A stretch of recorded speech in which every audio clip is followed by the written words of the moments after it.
Oh, you're on. Oh, you're talking. All right, we are live. Excellent.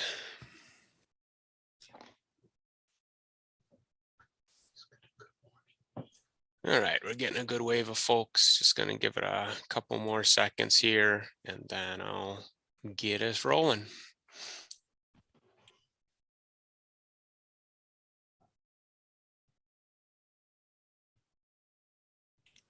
And while I'm speaking, if Christine or Tim or Sarah could watch the waiting room just to admit people as they start coming in.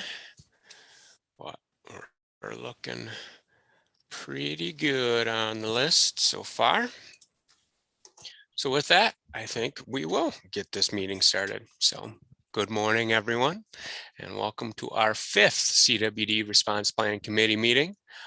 Thank you all for joining again, and thanks to those that are watching on our YouTube stream. I think you just saw the notification come up that we're streaming to YouTube. So as a reminder, there's members of the public that are watching via our YouTube channel, and this meeting will also be recorded, be in the YouTube library, and then also being recorded as a backup.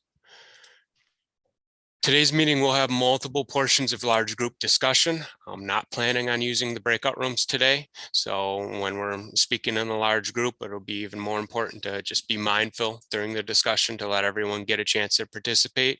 And again, reminding this throughout the meetings, but that raise hand function is useful in case you're having trouble breaking into the conversation. I think we've been doing a pretty good job keeping up with that and watching that. So pretty good tool to use if you want to jump in. And then as far as the content for today's meeting, largely will be led by Jen, Christine, and Tom. I think there's some pretty cool stuff that's going to be coming from today. We are starting to see the fruits of all our labor. So all the steps that we've been going through SDM are coming through with this consequences table that we'll be talking about a lot today. And I think it's going to start showing us those trade-offs and the benefits of looking at it that way that we've been talking about, and hopefully the proof will be in the pudding, so to speak. So I think it's going to be some cool discussion today, and excited to hear it.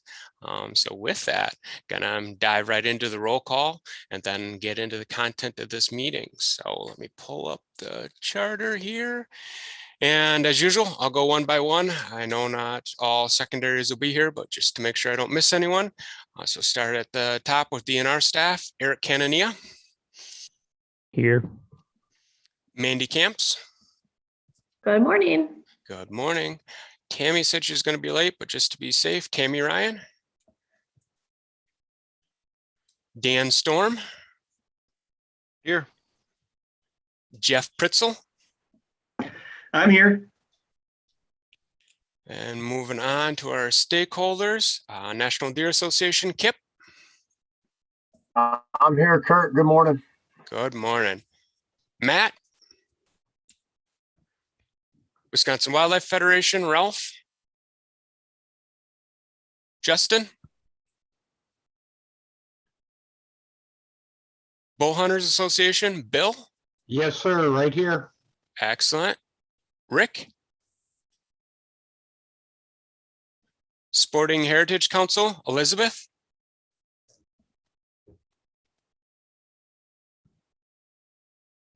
Wisconsin Greenfire, Mike Samuel. Good morning, all. Mike Foy.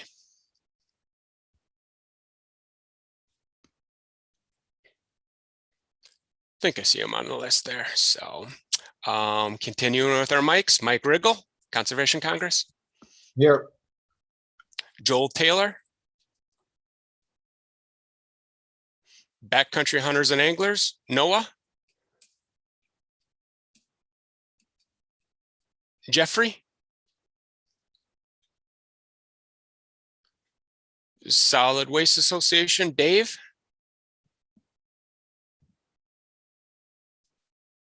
Amanda. I think Amanda sent a note that she'll be in and out today. Whitetails of Wisconsin, Ryan. Good morning. Good morning. Lori. She will be on shortly. Okay. Deer and elk farmers, Jerome.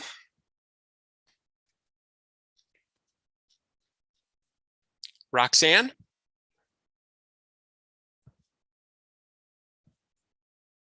Great Lakes Indian Fish and Wildlife, Travis. Here. Miles. Oneida Nation. Shad said won't be here. Brittany. Brittany's here. Excellent. Redcliffe, Andy. Good morning, and Chase will be in and out today. Okay, excellent. And then moving on to our TAs with the DNR, Lindsay. Morning. Dave McFarland. Yep. Good morning, everybody. Bob Holzman. Good morning. Ben Beardmore. Kofi.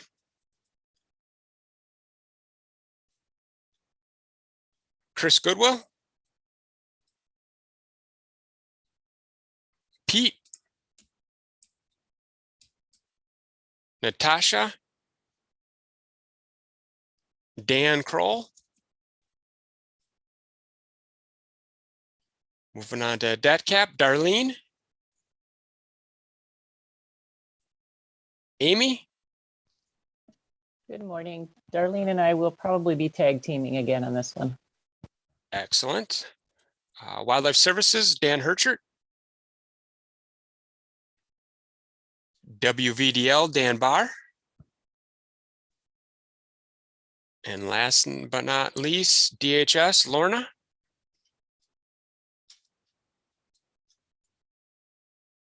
All right, that's the roll call. Just quick going through the list.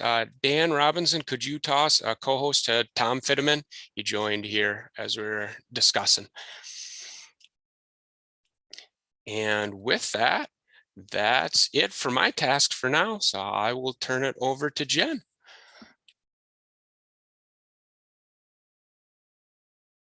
Great, thanks, Kurt. Let me go ahead and share my screen.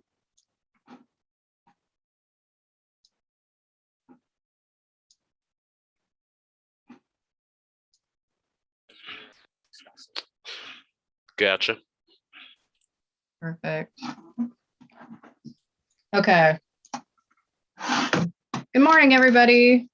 Thanks for joining us today. I know this has been a long process, but I think today is going to be the culmination of a lot of hard work, and hopefully it'll really make sense as we show the consequences table that we've developed between the last meeting and today. And yeah, are just able to have a little bit more open discussion on these various alternatives, how they're actually affecting the objectives, etc. So thank you for doing all the pre-work. You know, I know hopefully this one wasn't as intensive as some of the previous. We have read through them all. We're still working to integrate everything into an additional or a new version, which will release sometime before the next meeting. You know, that will include revisions to the objectives and metrics per feedback and per discussion today. A few pieces that we highlighted throughout the pre-work that needs some further discussions. We'll make sure we have time for that towards the end of today's meeting. And then we'll also be developing the section on the various alternatives, so alternative management plans that the agency could incorporate into the plan, the response plan. And it'll also have the consequences table in it. And so here we are in meeting number, hold on just a second. There we go. Yeah, so here we are. You know, we're in meeting number 5, and you know, we've already drafted part of this input document, which everyone got a chance to take a look at that first part of it. And now we'll be developing the second part that we will share with the committee. Then we had this January 12th as a potential meeting time, and it seems like that's going to be needed as a wrap up just to share some potential revisions to the work that's been done and that we'll share today. But we can always revisit that at the end of the meeting and discuss what the committee would like to do.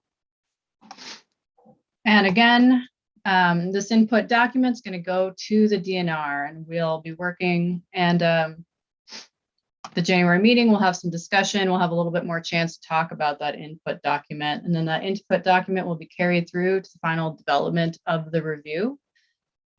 And there will be an opportunity again to see the review once the DNR has completed it and before it's submitted to be finalized. So Kurt, is there anything you wanted to add to that part? No, I think that sums it up well. Yeah, with meeting number 6, we can certainly discuss, but just kind of based on where we're at, and I think meeting 6 will be a great chance for the committee to have final input on the next draft that we're going to have coming out of this meeting. But we can certainly listen to ideas if the committee wants to treat it otherwise. Yeah, and we envision that would be something with just some open discussion about any remaining topics, etc. But I think today's gonna be exciting. So our goals for today are we're going to be sharing the consequences table. We're going to discuss and provide input on the alternatives and consequences. We've developed a few alternatives right now, which include specific actions or strategies that the DNR can implement. We have focused currently on items that are within the DNR scope, but we know that this has been frustrating to committee members. So we will also continue talking about actions that are beyond the DNR scope and how we're going to incorporate that into the input document. And towards the end, we'll also make revisions to the objectives and metrics. So we're going to take some of the pre-work that we got back and have just some open dialogue about some metrics, for example, that seem to still be not quite right or unclear, and maybe some wording changes. But we're going to wait until the end on that, just because I think it's going to be useful to go through the consequences table, see how we're using the metrics, and get a better understanding of how the consequences table is structured before we make those changes and have discussion about the metrics. So some of our pre-work topics that we'll discuss briefly at least. So we have input beyond the current scope, objectives and metrics revisions. So that includes some specifically some things on wording, as well as potentially identifying some better metrics that are more closely related to the objectives that we're trying to achieve. And I also want to make a quick note that monitoring metrics versus metrics for evaluating the performance of management strategies may not necessarily be equivalent. And so sometimes, for example, what we want to affect is not feasible to measure. So when comparing actions, we may be able to predict the outcome of a metric, but we might not be able to monitor it. So for example, we might not be able to track the number of carcasses disposed of in dumpsters, but we may be able to predict if that number is likely to increase or decrease under various actions, such as if we doubled the number of dumpsters, then we could also expect the number of carcasses to increase that are disposed of in said dumpsters. We'll touch on the scope topic right now, but save most of the rest of the discussion for later in the meeting, again, after we share the consequences tables. We also received feedback from some members on not agreeing that some of the objectives should be included within the list of objectives, such as objectives to minimize cost to industry. And it's okay not to agree with all the objectives, but for this process, we are aiming for an inclusive list that includes all the objectives that this committee cares about. And so this does not mean that the DNR is going to consider each objective equally when it's making a decision about the review. Some objectives are likely to be more important than others. And each committee will also be able to rank each objective. That's going to be the last pre-work, where in addition to looking at the revised input document with the additional sections, you'll also be able to rank those objectives, and that list will be provided to the DNR. And so if there's an objective you don't agree with, then you can rank that one last and provide that input. All right, so here's our diagram that we've all come to know well. You know, we've talked about goal statement, objectives, and alternatives at length, and this is the section we're in right now, is this looking at the consequences. How did those various alternatives that have been put forward, how do they affect the objectives? What are the expected outcomes if we implemented said actions? And here we have the agencies. This is the scope of the actions, the scope the agency is working within. So here's the current actions that can be taken, and we'll be talking about a consequences table and how those actions affect CWD management objectives. But then we're also talking about this larger space. So Ventana and Tom's model specifically have been helping us to look at how do actions that the DNR can't currently implement, but potentially could in the future, how will that affect CWD? And so we're going to be spending a lot of time not just talking about things within the scope of the DNR today, but things that are also outside of the current scope. So I think that'll be exciting and hopefully get at some of the questions and concerns that I know a lot of people had in the pre-work about how constrained the scope of the DNR currently is with regards to CWD response. Okay, so we have made some revisions to the general outline of the input document per feedback. And so we do have inputs. Here's our outline. We have input on revisions to the response plan. So that's going to include input on the goal statement and the objectives, including those metrics. And then we have two separate sections here where we have input on alternatives that are currently within the DNR scope. And under that, we'll have alternative response strategies within the scope. Again, looking at the what can the DNR do, not how can the DNR do it. So we're not getting too detailed into the implementation steps. And then we'll have a consequences table that evaluates the effectiveness of those management or those response strategies or alternatives. And we'll go through the ones that we've developed so far, and then have a discussion on additional alternative plans is what we're calling them. And then we'll have the consequences table filled out. Next will be input on the alternatives that are outside of the current DNR scope. And so outlining specific alternative strategies, and then producing a consequences table, which will be useful to also compare back to the consequences table with the alternatives that are only within the DNR scope. So we can really see, hey, if the DNR expands its authority in this way, this is the kind of improvement we can see, or this is how much we may be able to reduce prevalence of CWD or reduce the spread of CWD. And then finally, in the input document, we'll have committee preferences. So that's where we'll ask each committee member to work with their group, their agency, tribe, or their organization to rank the objectives according to your group's perspectives. So first, any questions on that? Does that seem like it's going to help address some of the concerns about the scope that the DNR is currently working within?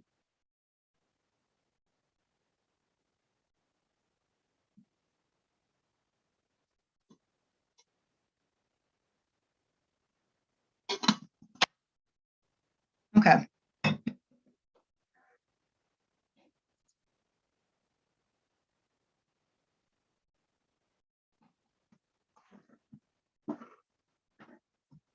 All right, and so here's a reminder of our consequences table. So I just wanted to show this real quick as a reminder of what it looks like, as well as to, show how, and here are some of our objectives. These are our core values-based objectives. This is what really matters to the committee members with regards to CWD response. We also have our sub-objectives here, and so that's our means. These are the means of affecting those core objectives. And then metrics identified for each one. And then underneath each of these additional columns, these are alternative management plans, basically our response plans. And within each of these cells is the predicted outcome. So the predicted outcome in 3 years of, hey, if we did nothing, what do we predict the prevalence would be of CWD and CWD positive townships? What about if we continued with what we're doing now, which we're calling the status quo? So we'll walk through this. And again, we're proposing that there are 2 tables, one that contain the strategies that are within the DNR authority to implement, and then others that are outside of DNR authority.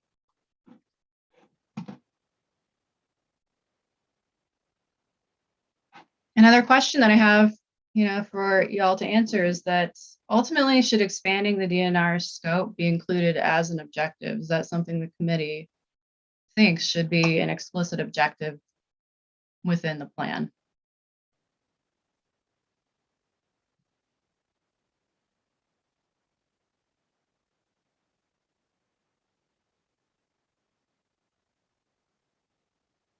Are you asking for our feedback on that question, Jen? I am. Could you just maybe give some examples or describe what you mean by scope? Sure. So what we've heard from the pre-work and from a lot of feedback is that, the DNR authority, what the DNR is actually able to implement right now is unsatisfactory, that the committee is interested in what else could be done to respond to CWD, whether that's expanding DNR authority or potentially something that's within another agency's purview. So the question is, is this actually an objective then? Does the committee want the DNR to take actions to try to expand its scope? And that may be legislative authority, that may be, any number of things.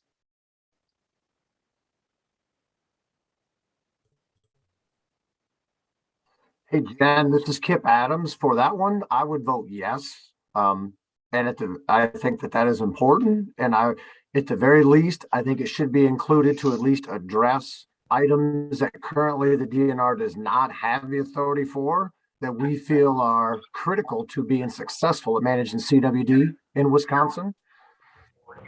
its residents provides a year-round cash flow. 30 seconds.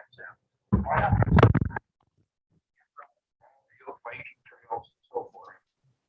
And so what this would look like, I'll just add too, is within the input document, we can use the results of Tom's model that's looking at these additional actions and then use those results to provide input on areas where expanding the scope of the DNR or where partnerships may result in a better bang for the buck on improving the agency's ability to reduce CWD, and not just the agencies, but more broadly, our ability to reduce CWD.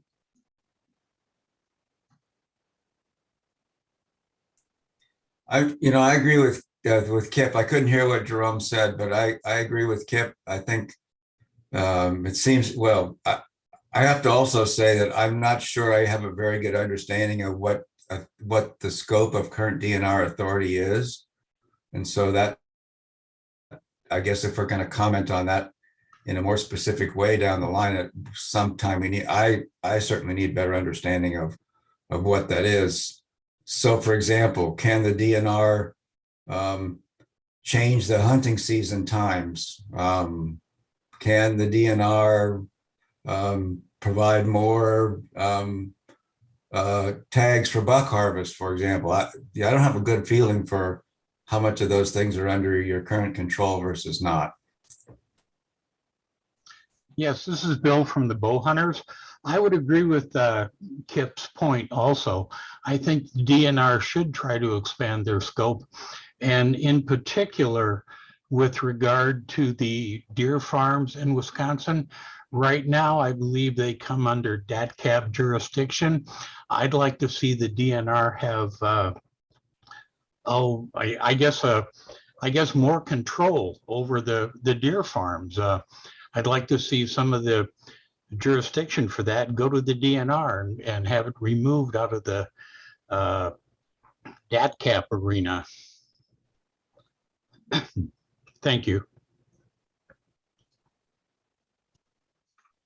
And Jen, this would mean it would be like the DNR advocates to the legislature or advocates, tries to get our own administration to advocate on our behalf to expand our authorities, change laws where applicable or something. Is that what this is kind of getting at? Is a DNR advocacy for changing what we can do? That is some of what we're seeing in the feedback, certainly, Dan. It's pretty, there's a variety of things I think that have been highlighted, but that's certainly one of them. And this is still input to the DNR, so it doesn't mean, some of these things that are proposed won't be feasible or still won't be doable from the DNR's perspective. But it does allow the committee to provide some input on what it would like to see. I mean, perhaps speaking to Mike's point of not being certain about what is completely under our scope currently and what we might wish to have under our scope that's not. I mean, having those enumerated and having the, having that sort of be highlighted, I think might be pretty helpful as a part of this. Just, yeah. So I guess from that standpoint, at the very least, saying like, here's what we can do, here's what we can't do. And, here's how that limits our response. I think that would be a nice inclusion. Yeah, this is Travis. I would agree with Dan's point there. Just to have more details laid out. Yeah, and I mean, Kurt, I assume that's something that you can help. We can send that out, like a list out to the committee. Jennifer, this is Jerome. Hi, Jerome. Sorry for any errants happened to mute me before because I'm on another call. But anyways, I oppose the DNR overseeing any shadowing further of the deer farms in Wisconsin. In the last 5 years, we have sought to seek out partnership with the DNR in studying CWD on the landscape, both in wild and captive, which has always been met with, nope, we don't want to work with you. We have a lot to offer the industry for the state from wild and or captive, from what our research advances have been. Yes, it's a tough disease, but at the same time, working together as partnership and stakeholders. That notion needs to change, and the research entities need to work together to find a solution for everybody. Yeah, thank you for that, Jerome. Appreciate that. And, the DNR expanding the scope includes partnerships as well as authority, like explicit authority. So I think that's very useful. Thank you. And one of the reasons I bring that up is there's current legislation today where it specifically excludes cervid farming from research funding working with the DNR. So I champion them to ask to change the wordage to include deer farms as well in sharing the expertise of scientific discovery and the research dollars that they're requesting. Okay. Well, thank you for that additional information too, Jerome. Thank you. Yeah, appreciate that. All right. And anybody else have any feedback on this specific topic? Yeah, I can just quick jump in. I was double muted before. To your question, Jen, as far as providing lists, yeah, I think that's something we can work on. Obviously, getting into the weeds too far on specific hunting regulations probably would be too detailed, but we could talk about what can be affected as far as hunting regulations and then other things within the scope. So something we can work on before the next meeting. Yep. Right. And anybody else that we haven't heard from so far that would like to speak up on this topic? Yeah, Jen, this is Mike Riggle. Sure. I understand where this whole thing is coming from, but yet proposing to do, here's what we do in a perfect world, or however you want to call it, because we don't live in a perfect world. DNR, over the recent history, I'll say the last, 20 years, has become less and less of their ability to regulate things. There's laws on the books saying when a gun season can start. There's laws on the books saying when a bow season can start. There's laws on the books that say, so for us to put in a plan saying, well, if we just gave the DNR back this power, and I think, having watched the decay of the DNR's power since the DNR secretary was made an appointed position way back when under Tommy Thompson, and you trace it till now, you discover very quickly that natural resources being kept out of politics is no longer the way of the world, and natural resources being a political football is now the way of the world. And unfortunately, for us to sit here and say, well, we'd like to see the DNR do this and the DNR do that, yeah, it would be great if we lived in that world, but I think we're being quite naive if we think we're going to get, the DNR back to where a legislature and or a governor is going to give the DNR any more authority than what they currently have. And if you watch the legislation every year, that authority is being whittled away year after year. So, I hate to be Debbie Downer, but that's the reality we live in. And for us to put together a plan, spend a lot of time saying, well, if we had this, we'd be great. I just don't see that. I think we got to just say, what can we do under all the, things that we currently can control, rather than saying, well, we just need to have control of this back and then we'd be fine. Because getting control back, once it's taken by a political figure and is built up as power, is very difficult, if not impossible, to get back. And I think we've seen that, over the last 20 years. Mm-hmm. Yeah, and those are good points, Mike. What I'd say is, that is largely why we've focused on remaining within the scope for most of this committee's work. And now that we're at the end, we're also getting information and input from this committee, because the systems approach, the work with Tom, is going to continue far beyond the work of this committee. And so there are still additional pieces of information that can be useful in informing that systems approach process. Mike, I think you raise a good point, but I think we would be remiss if we didn't point out the actions that the science tells us would be helpful to try to control this disease. I think those are really two different things. We're not being necessarily an advocate to change DNR's authority so much as we're trying to identify things that would help solve the problem. And obviously what we recommend in terms of changing authority is not going to have any weight with anybody really, as you point out. But still, I think we're bound to identify what things we think should help solve the problem. Yeah, that's a terms good of point. action. I think it'll make more sense as we move forward and Tom shows some more scenarios that he's developed with this model. All right, does anybody else who hasn't participated or contributed yet have anything to add before we move on? This is Andy at Redcliffe. I guess just quickly, I don't know that this expanding the DNR scope necessarily needs to be included as an objective. I do feel it's important that the input document and hopefully the plan will, as others have said, outline the actions that could or should be taken, not only for the DNR's benefit, but for the public. There may not be a whole lot of public that read this document, but there are some, and it's important that they're able to understand why the DNR is not taking actions in some cases, and it may be due to the fact that the DNR doesn't have that authority. And really, from my perspective, is it's important that the actions be outlined, and I don't care if it's the DNR that actually causes that to be taken effect, or it's another agency in the state or a federal agency, but it's important that those actions be outlined, and whoever may have the authority to implement those then move forward with it.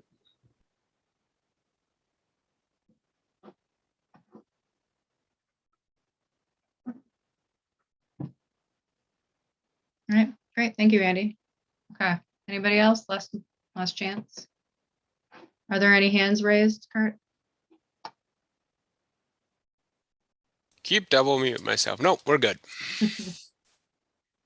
Okay, so now I'm going to pass it on to Christine, and she's going to talk about the initial set of alternatives that we've developed based on feedback from y'all and some of the conversations. So I'm going to stop share and pass it over to her.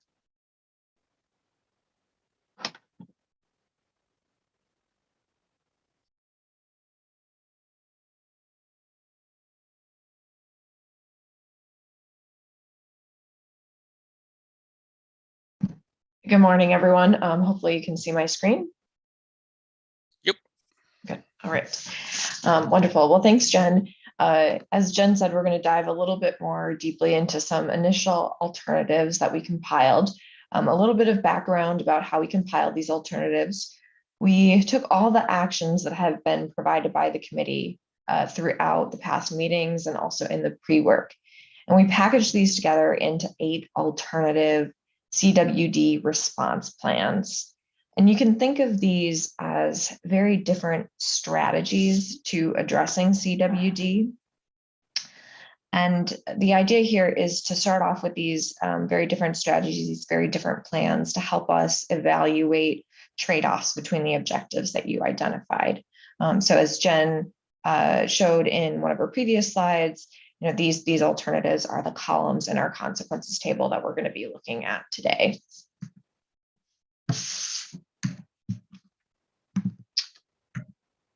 All right.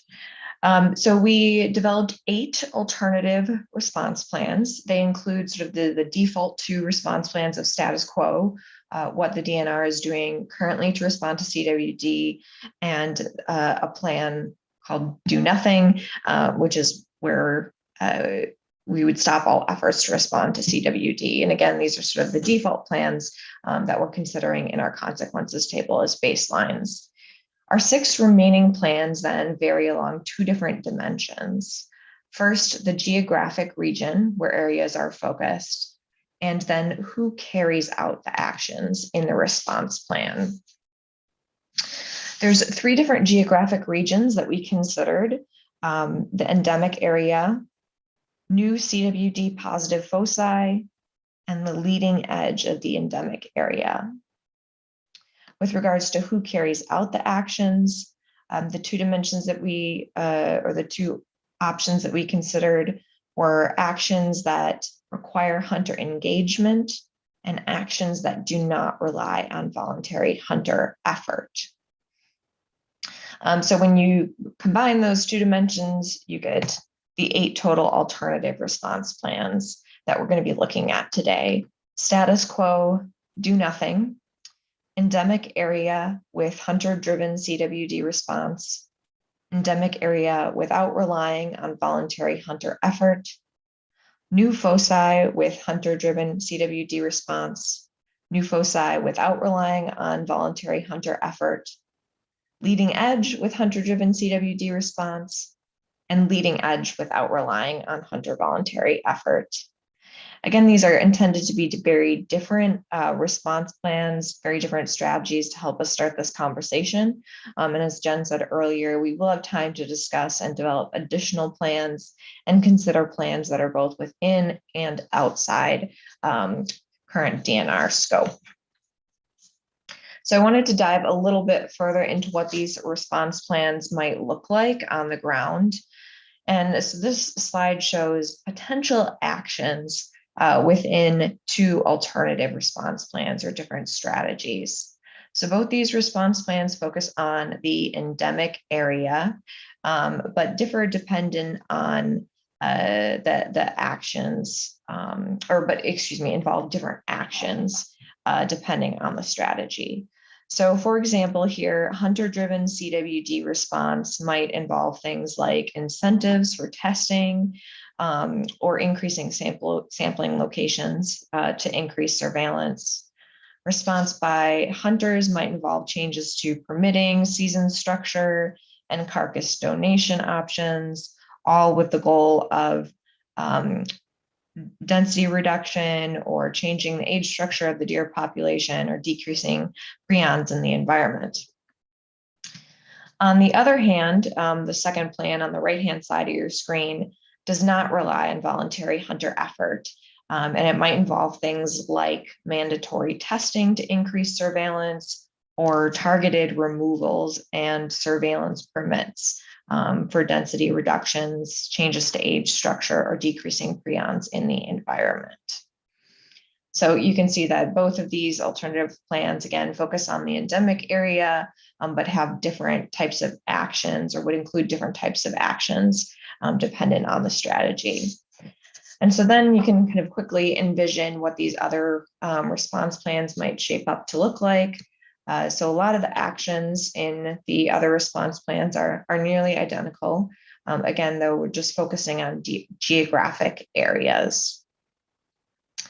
So we have, again, these 2 plans that are focused on new foci, new CWD positive foci, and have different actions dependent on whether we're really relying on a hunter-driven CWD response or actions that would not require voluntary hunter effort. And same thing again here with leading edge.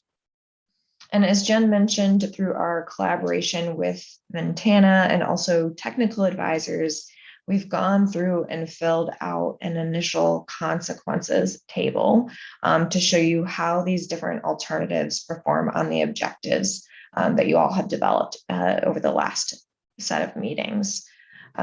You're also going to hear today a summary of some new human dimensions research that was important in helping us to fill in the consequences table, and will hopefully help provide you some important background on why these certain plans performed how they did related to your objectives. So I think we're going to move there next, unless Jen or Kurt has anything. And I'm happy to take any questions if folks have them. I think that was a great summary, Christine. I would just jump in and kind of reiterate, because you've mentioned it a few times, but with these alternatives that we have listed here, you mentioned that there will be a chance for creating more alternatives, both within and outside, and especially with the ones within, it can be a mix and match too. We turn these different dials just kind of for ease of comparing, so leading edge versus new foci, et cetera. But another plan doesn't necessarily have to be an either or type scenario. We just did it for this first starter. So something to keep in mind when we're moving through this process. Yeah, thank you, Kurt. Yeah, absolutely. We're not limited to just these response plans. Again, a starting point for conversation. We wanted to develop alternative response plans or strategies that were very different from one another as a starting point for discussion.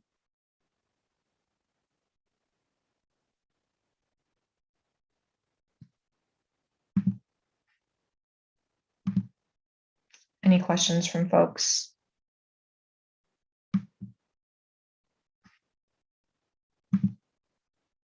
All right. Jen, do you have anything else? Otherwise, I'll turn it over to Megan and Lauren. No, I guess not if there aren't any other questions.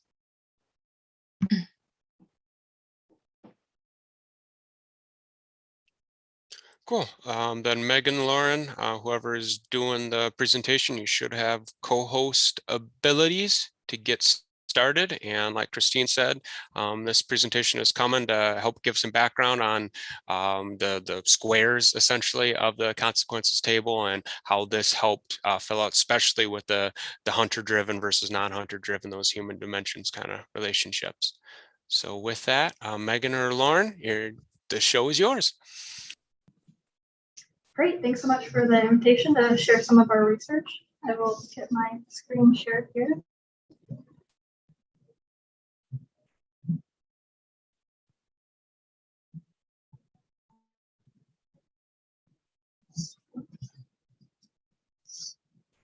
All right, so this is Lauren Bradshaw. Megan and I are in the room together here.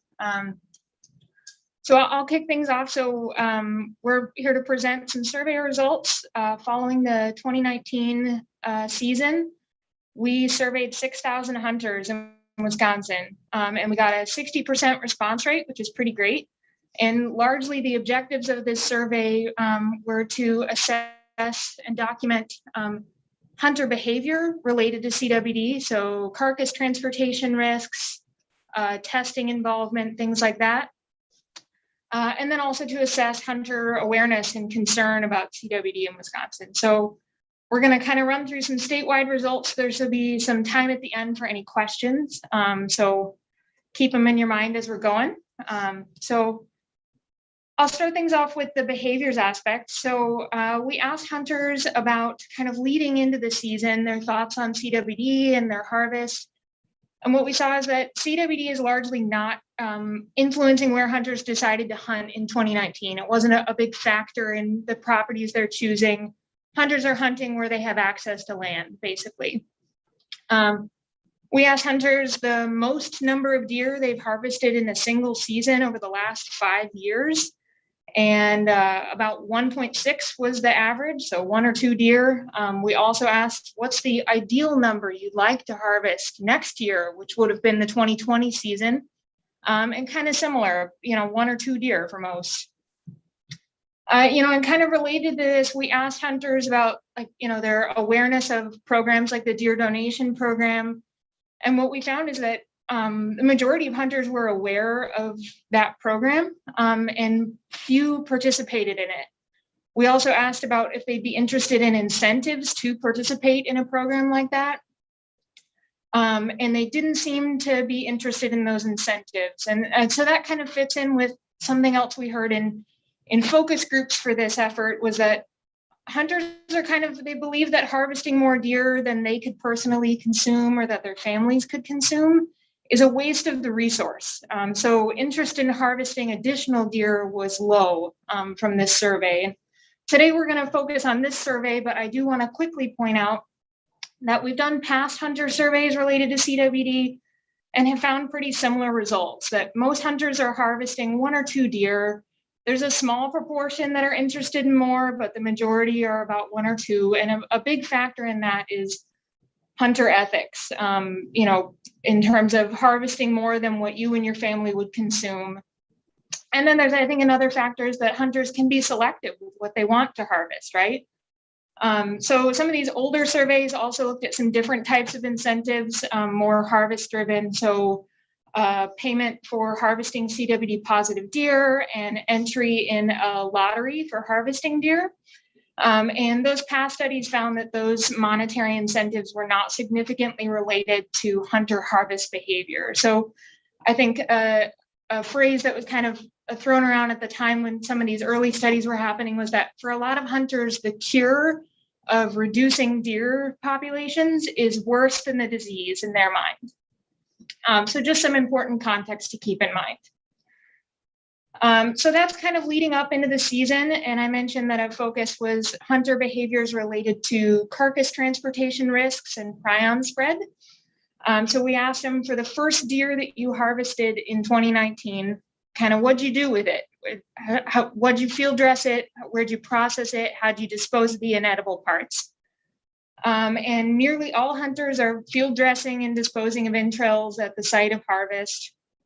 Most are using designated tools and wearing gloves. Fewer are using things like elbow length gloves or barriers. And then when it comes to processing the deer, 68% of hunters around the state choose to butcher their deer themselves, and most do so in the same county that they harvested the deer in.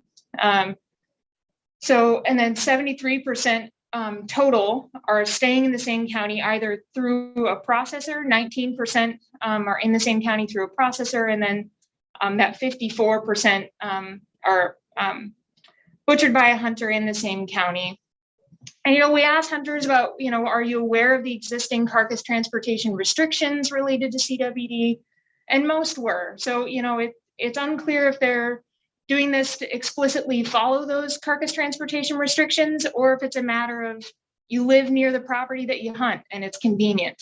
But so just to isolate this, so the folks that are paying a processor, those deer and those inedible parts have kind of a known endpoint on the landscape, right? But it's that 14% of deer or hunters, that butchered a deer themselves and did so in a different county from where they harvested. Those folks might represent a risk for transporting prions and disposing of carcasses in different areas of the state, right? So we also asked hunters, for the inedible parts, how do you dispose of them? So this is for the higher proportion, the 54% of hunters who butcher it themselves in the same county. And what I'd like to point out is that most of them are disposing those inedible parts, the bones and such, on the landscape where they harvested. The other thing I'd like to really quickly point out here is this is split up by where folks hunted. And what you'll see is the blue bars of folks hunting in CWD endemic counties. Those folks are statistically more likely to be using deer dumpsters.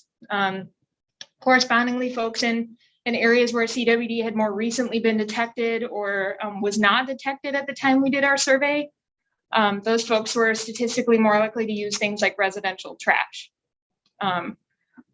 So then if we look at the folks who are butchering their deer themselves and moving it to a different county to do so, again, only 14% of hunters. And we again asked them, okay, how are you disposing of the inedible parts? And most are using residential trash. Again, you can kind of see the little asterisk there showing that folks hunting in CWD endemic counties are statistically more likely to utilize the deer dumpsters. But just I think this as a whole demonstrates that a lot of hunters are following carcass transportation restrictions, either intentionally or because it's the convenient option for them.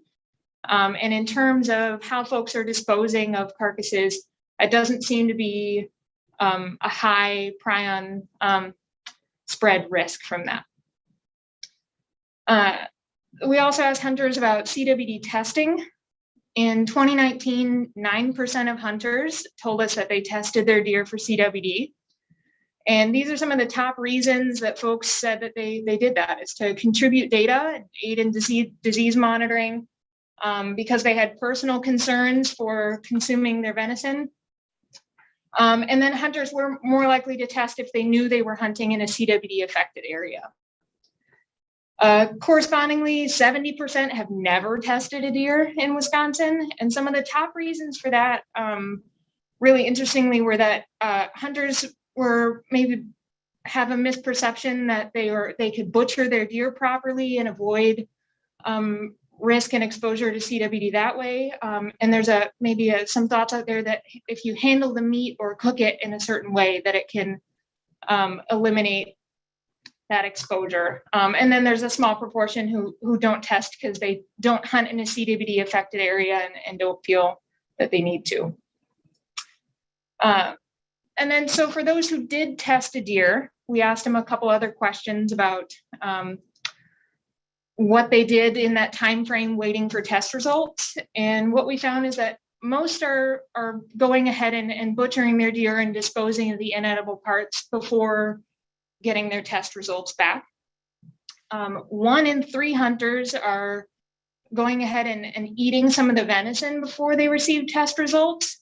And we also asked hunters, if you got a positive result, what'd you do with the venison after the positive result? And one of the more common responses was that they went ahead and consumed it. So that's kind of a picture of hunters as they're thinking about the season, harvesting their deer and getting it tested and what kind of behaviors they're doing. So now I'll pass it back to Megan here. So now we'll switch gears over to our second objective of the questionnaire, which was to assess hunter awareness and concerns surrounding CWD in the state. And to provide some initial context into hunter awareness, we asked hunters how much they followed the news about CWD in Wisconsin over the last 5 years. And we found that overall hunters are following the news about CWD at least a little bit. Most hunters are following the news a little to some, and only 1 in 10 hunters were not following the news at all about CWD in the state. We also asked hunters to rate their level of trust in DNR information and management. So for DNR information, we asked about topics such as the CWD testing process and the test results, as well as information about the spread and the prevalence of the disease in the state. And then for DNR management, we asked hunters their level of trust in DNR suggested management actions. And we did find that the majority of hunters did have some to a lot of trust in both DNR information and management.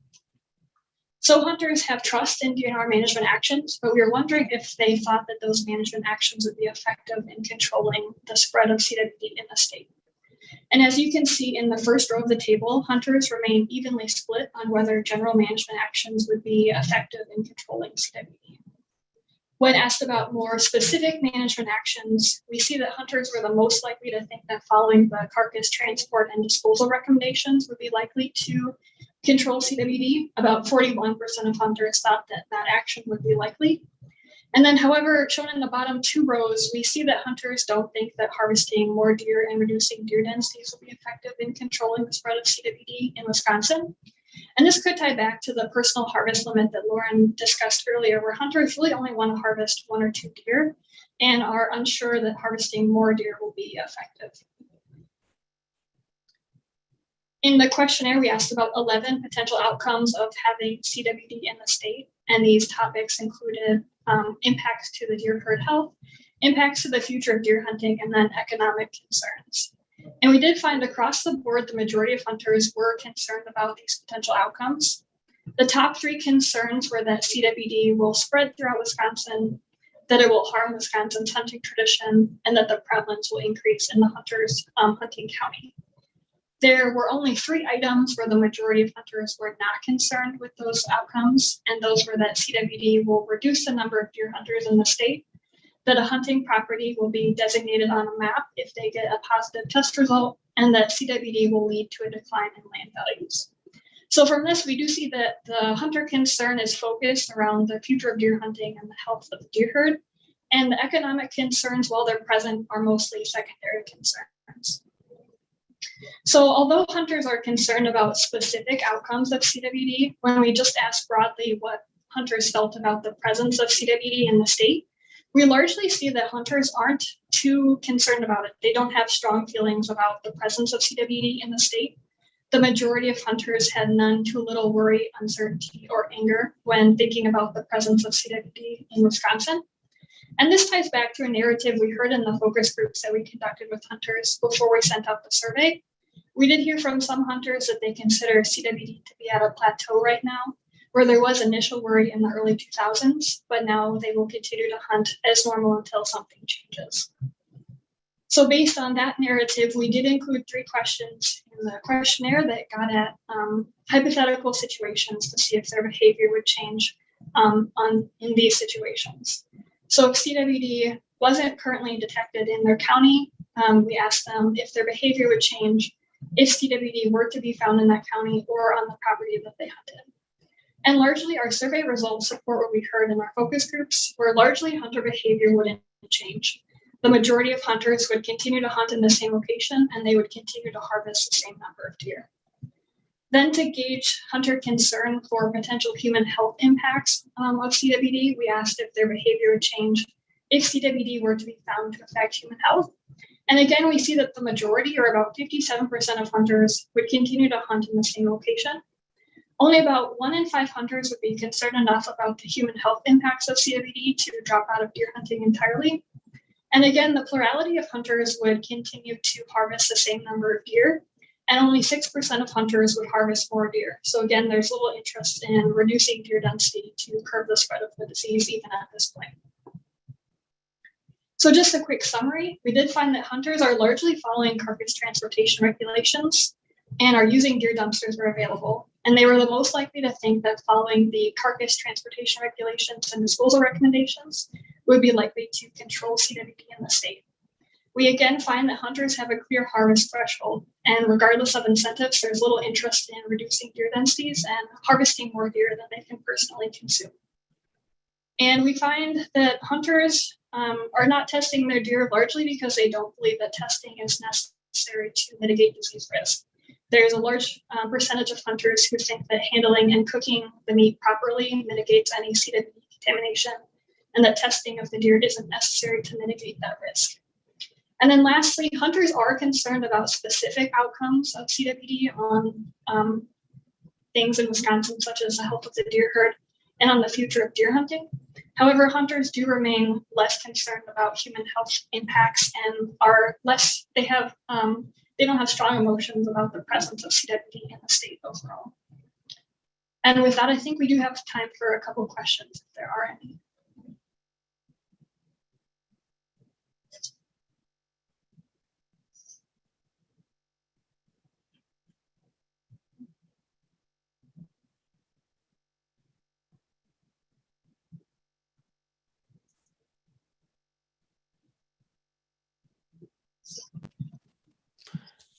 Yeah, thank you for the presentation. Definitely time for any committee members that have any questions. We have some time built in for those. Couple of questions. You showed that deer hunters are typically taking between 1 and 2 deer, and I'm wondering how that actually corresponds to what we see for success rate. That seems a lot higher for an average deer hunter to be taking that many deer, given the hunting success rates that get reported. And sort of the second question is, you asked, I'm sort of interested in, well, let me back up. It's what the information you presented, especially on dumpsters and things, is very, very useful and gives us a good idea of how people's behavior is working. I wondered if some of the surveys that you might do in the future might try to get at what it would take to change people's behavior and maybe either have them harvest more deer or whatever. I mean, various kinds of programs, incentives or whatever that might get them to do things slightly differently and have more impact on CWD. Yeah, so for your first question, that is 1 to 2 deer over a year. So that could include deer being harvested during the bow season and the gun season. So that might tie into harvest rates a little bit. It's just 1 to 2 deer over any deer hunting seasons. And then for the second question with incentives, we didn't look at that specifically for your question, but we did look at incentives for participation in the deer donation program. And we included incentives such as a lottery or prizes for participation. And largely hunters aren't interested in monetary incentives, but that could be something that we could reevaluate in the future and see if there's any changes in that over time. I think this is Lauren Bradshaw. I think something else important too for incentives and hunters harvesting more deer is, and this is something that has come up in different projects that we worked on with deer hunters, is that there's a lot about CWD. It's kind of, an unseen disease in many ways for hunters because an infected deer might not show symptoms for a long time. And so for a lot of hunters, there's unknowns in the long term for how CWD might affect the deer herd, but reducing deer populations is an immediate effect. And deer hunting matters a lot for those folks. So, I think that really gets back to the cure is worse than the disease. And until there's really hard evidence that reducing deer densities is like the only and super clear hard evidence path forward, I think a lot of hunters are going to have, you're going to have a hard time convincing them to do that because in their mind, the cure would be worse than the disease. Megan, this is Kip Adams from the National Deer Association. To Mike's point there, and I think he's correct. In our 2021 deer report, where we received data from every state wildlife agency on the percentage of their hunters that successfully harvested a deer, and then we also asked the percentage that shot more than one deer. In Wisconsin, only 34% of the hunters shot a deer. So 2/3 of the hunters didn't shoot anything. Only 9% of the hunters shot more than one deer. That's not all that far off from the national average, but we have data from 2011, 2017, and the 2019 season showing the percentage of hunters in Wisconsin that shoot a single deer continues to decline. So I think this is a huge thing, that today only 1 out of 3 hunters there shoot a deer. So that plays directly into any of this, trying to reduce populations, trying to help from a disease end. But so of the ones that do shoot a deer, yeah, most only shoot 1 or 2, but it's pretty significant. Everybody should be aware that 2/3 of the hunters in Wisconsin do not shoot a single deer each year. That's substantial. Mm-hmm. Hey, Kip, this is Bob Holzman. I'm on the technical committee here, and I worked with Lauren and Megan on this study. I think another thing to keep in mind, and your point is a good one, I think we might be conflating success rate with the variable we measured, which is what is the highest number of deer you're willing to shoot in a year. So when we talk about harvest threshold, it's not, how many did you shoot last year? As a specific number. We talk about this in terms of, look back over the last few years. What's the most number you've done? So, that's maybe I think why there's some eyebrows being raised about, I guess, the difference between the 1.6 or the 1.8 and success in any given year. So the basic, the basic message here that we're delivering, and it's not different from what you just said, is hunters are, whether it's by selectivity, which Megan's done a lot of work on in our state, and or whether it's just people only want to eat so much venison. There's this cap on their willingness to go beyond more than 2.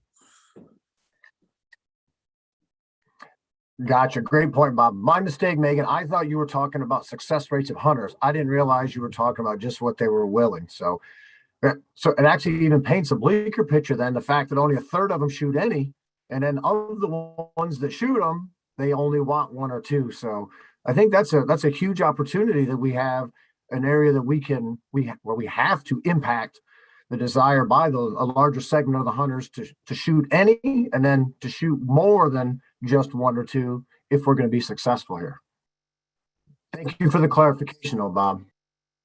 And if I could add another thing at the risk of being provocative here, there's a couple ways to look at this, folks, and the tendency is, all right, how do we get an audience to change their behavior in order for us to reach a management objective? And I would just throw out the current COVID crisis as a bucket of cold water.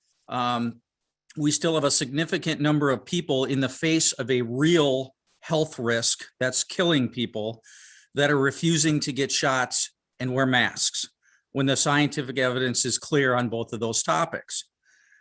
So it's, to say that, we're going to educate hunters or we're going to change behavior for what they perceive as a risk that doesn't have a health risk, a health issue for them, and B, we can't provide any compelling evidence that if they go along with us, it's going to matter on the landscape anyway. And again, not to be Debbie Downer or negative on that, but we got to be real clear-eyed about what the potential is to influence hunter behavior.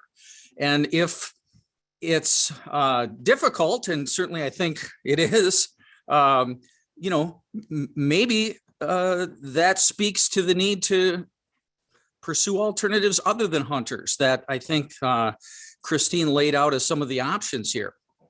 I think, anytime we've asked deer hunters to be a tool of management, whether it's CWD or forest browse or any other reason we might want to reduce the deer herd, they have consistently said they're not real willing. So that's the cold reality of the challenge, I think, that you all face here. I wanted to ask both you, Bob and Kip too, are there other states that have tried to improve hunter success rate might learn from?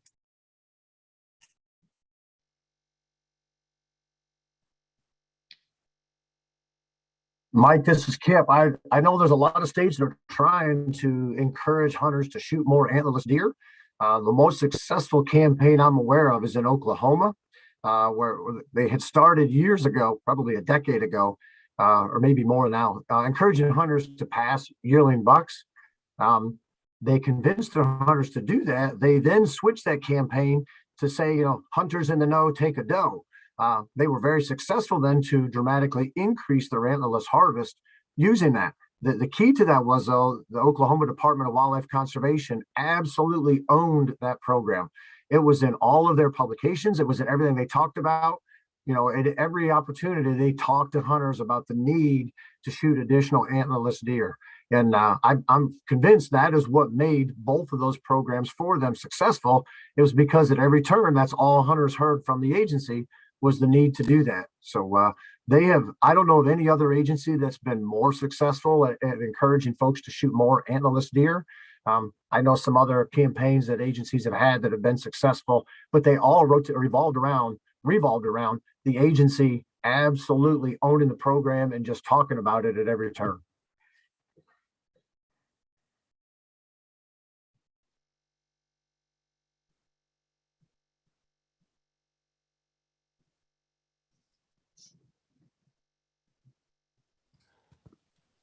Jerome, I think you raised your hand. Yes. The input I'd like to provide is one thing that the agency hasn't utilized yet today, and I start seeing it around the world in Europe, and I see it out west in the Rockies, where they look at if they cannot harvest animals via hunting, harvesting, and collection in that manner, they look at doing a conservation harvest, and then the meat is tested and then sent to food pantries. So a case like in Yellowstone with the bison, you know, their population has got overburden on the landscape that's destroying some of the ecology of that. And so if hunters and other groups among us are true conservationists, then is there an opportunity of the agency looking at conservation hunts that would target the doe, which would support food pantry aspects of it, and still get an idea in targeted areas to reduction of CWD on the landscape?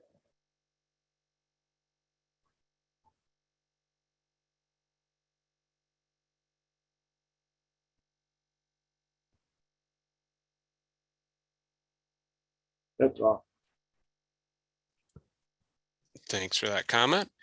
Any other questions or comments for our topic here? One quick question for you. Did you guys look into what would make hunters more comfortable with a lower deer density? We did not assess that in this questionnaire. We just asked effectiveness of reducing deer density. Well, to me, that's the $1,000,000 question, right? I mean, I think people want to say, well, hunters won't do it, but why won't they do it, right? And I think part of that is just asking the question and getting to some hard data on what are the factors that we have to overcome if we want them to do it.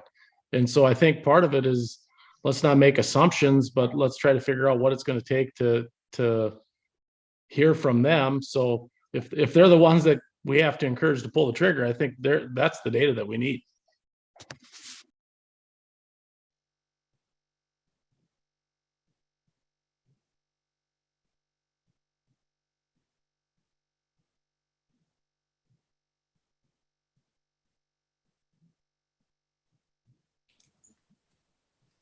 All right, any other questions or comments?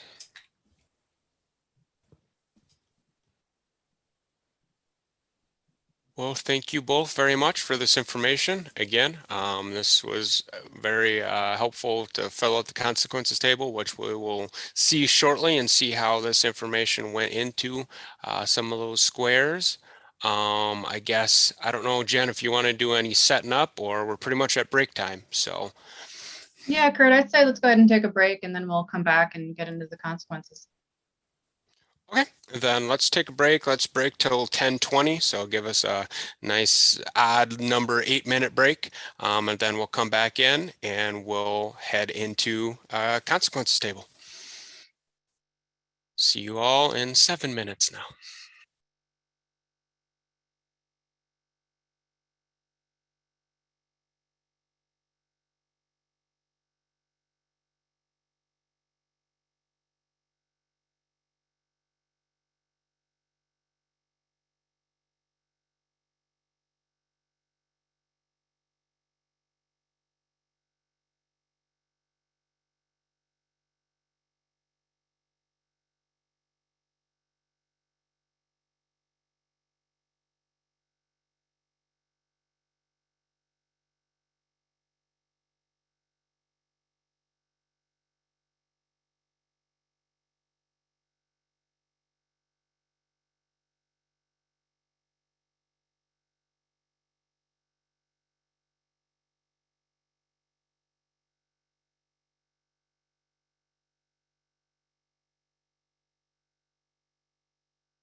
All right, welcome back everyone from your break. And yeah, I guess I'll turn it over to you, Jen, for the next section. Sure, thanks, Kurt. Go ahead and share my screen again.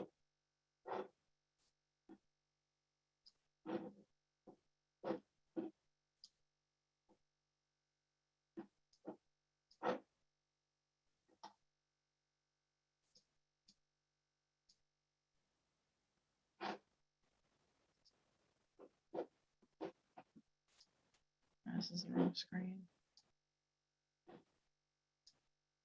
There we go.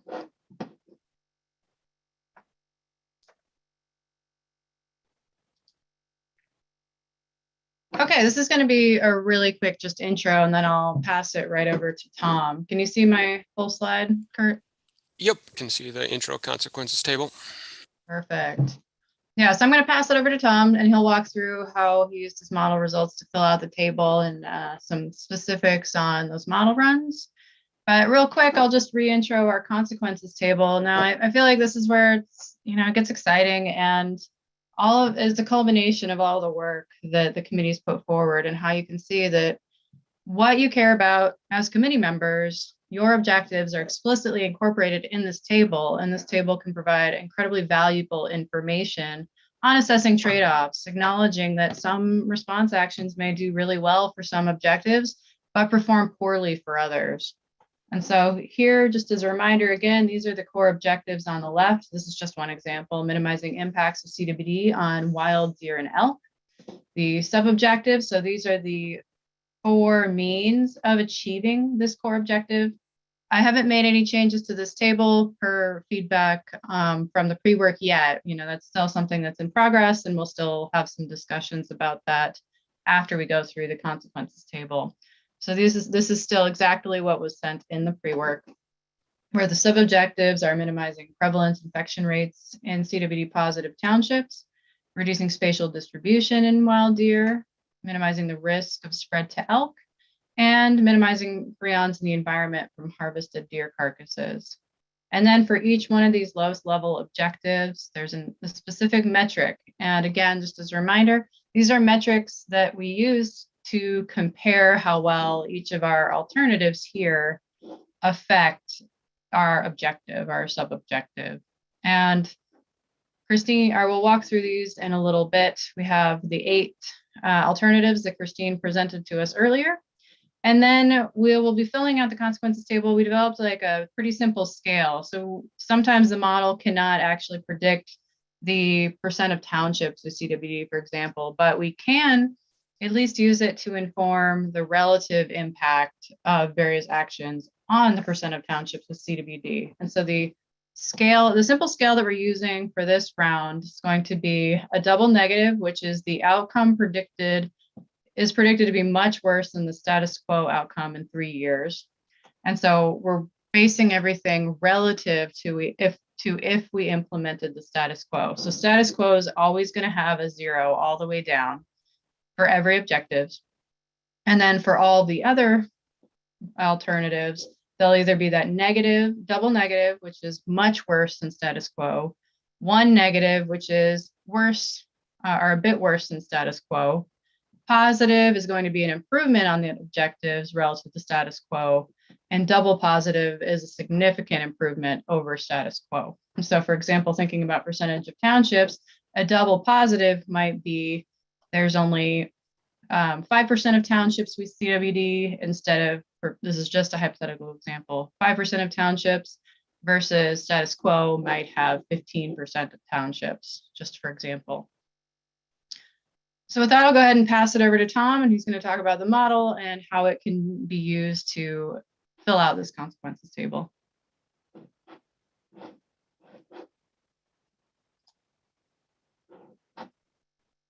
And go ahead, Tom, you should have. Great.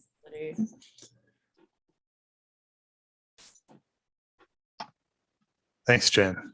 Yeah. Okay. So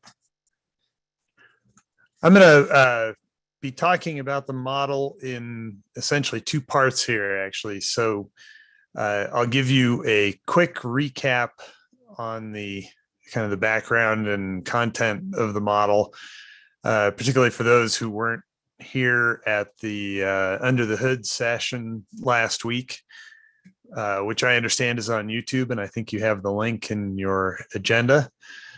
So the first part will be looking at modeling the particular scenario packages that went into the consequences table. And the second part is to kind of cast the net a little bit wider and look at additional alternatives or packages of alternatives and think about essentially what it takes to win. So for the moment, this is part one.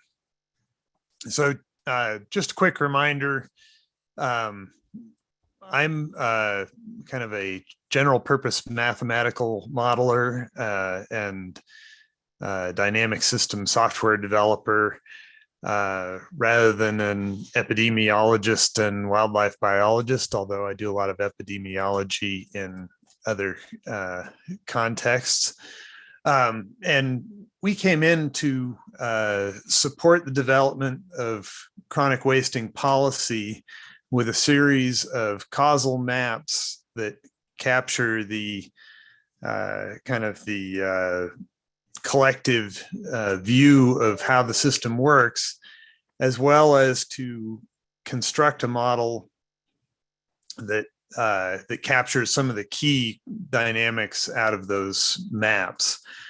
And the model is largely informed by subject matter expertise and literature, and to some extent the data in Wisconsin, although we haven't done a lot of kind of original parameter estimation and so forth for the model.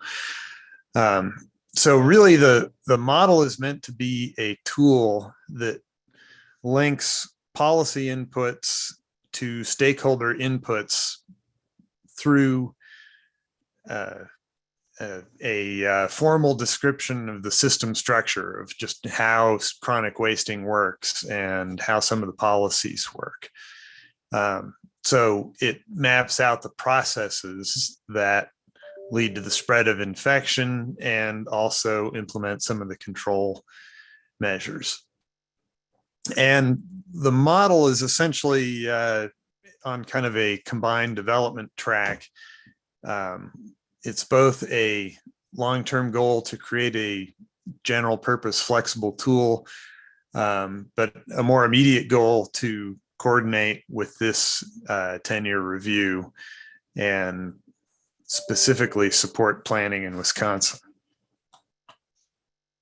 So the problem space here is pretty complex. The model is primarily in the brown oval over at the right. It's modeling the core deer population dynamics, harvest, recruitment, chronic wasting, infection, age structure, and then it intersects that with other domains of interest. So some of those things produce metrics. For example, the population or deer density tells you something about the likelihood of collisions with vehicles. And it also has a very simple representation of the sort of the vegetation and carrying capacity piece. Though in fact, interactions with forestry and agriculture are large and complex in their own right. So the core processes in the model are depicted here. These are the ones that are sort of responsible for the spread of infection. And then layered around this are additional features that relate to, say, impacts on vegetation or the implementation of hunting policies and detection of infections and things like that. So this is really the core epidemiology. So you have healthy deer who get infected, and that happens through several pathways. One is the red area, which is that infected deer socialize directly with healthy deer and infect them directly. Another is the orange pathways through the environment, which is that infected deer deposit prions on the landscape, either kind of directly through excretion or indirectly through carcasses and products left on the landscape, which result in further deposition. Either way, you get an accumulation of environmental prions, which are then dispersed and transported in various ways, but ultimately may come in contact with deer again and lead to further infections. So ultimately, if you want to control the problem, you need to somehow modify the behavior of some of these feedback loops here. Or to the extent that you can't control the problem, you can adapt in other ways by, say, reducing your exposure to those infected deer.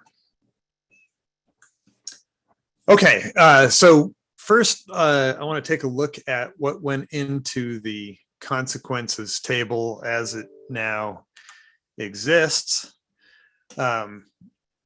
First of all, so essentially, we had a framework to work with, which divided the state into geographic classes, essentially distinguished by the prevalence and dynamics of the disease. So there's an endemic area where prevalence is high, a leading edge, which is kind of the adjacent geography to that, and new foci, which are more remote sort of sparks where CWD has been transported to some other location. So in the model, to model these scenarios, we had to operationalize those with some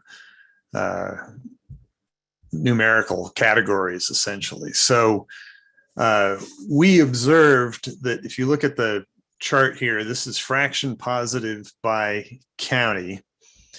And there's kind of a natural breakpoint at around 5% prevalence, or it would be 0.05 on the scale of this chart.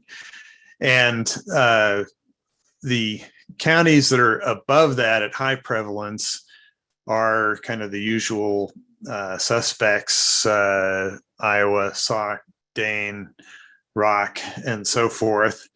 And then the ones below that are either the leading edge, they're the counties just adjacent to those that are only just now being detected or maybe likely to be soon, or they are remote areas that have become essentially new centers of infection, Eau Claire or Oneida, for example, where there have been spot detections of positives. And then, of course, there's also a large area in the state where no CWD has been detected yet. If you look at the current conditions in those geographies, these are some kind of summary statistics from, again, county level data. Counties aren't the most satisfying way to look at this, just because they're granular in a county that's, or they're large, sort of large geographic units, and a county might be half infected and half uninfected, for example, which complicates the picture. But a lot of the data exists at the county level because of the CDAC and deer management unit structure. So if you look at these geographies, basically each category is about an order of magnitude bigger in prevalence than the one below it. So the new foci are less than 1% positive. The leading edge is 2% positive, and the core endemic area is 20% positive. And incidentally, if you look at the leftmost column, you'll notice that these have very roughly similar areas, 10 to 16% of the state. Looking at the other columns here, they vary in deer density to some degree. They don't vary much in terms of hunt behavior, apparently. Testing is higher in the endemic area, but not dramatically so. As is, you can look at that either as fraction of the harvest that gets tested or the number of samples per unit of geography. We use the township as kind of a convenient measure here. And if you make a rough estimate of the number of positive deer by multiplying the size of the endemic area, or multiply the area's post-hunt population estimate by the fraction positive, which is probably a slightly biased estimate, but you see that the vast majority of positive deer are in the endemic area. But on the other hand, looking at the growth rates, growth is actually a little faster on the leading edge. Interestingly, growth on the new foci is slow, but I think that's an artifact of partly low sampling and partly dilution of a lot of uninfected townships with a small number that are positive.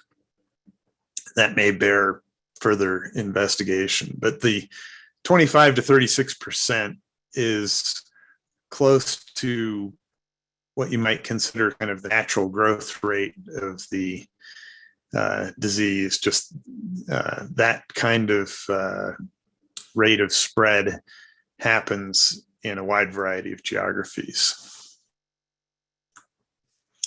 So just a look at a few trends in those geographic areas, and the legends are a little small here, but generally these are kind of in order of prevalence again. So the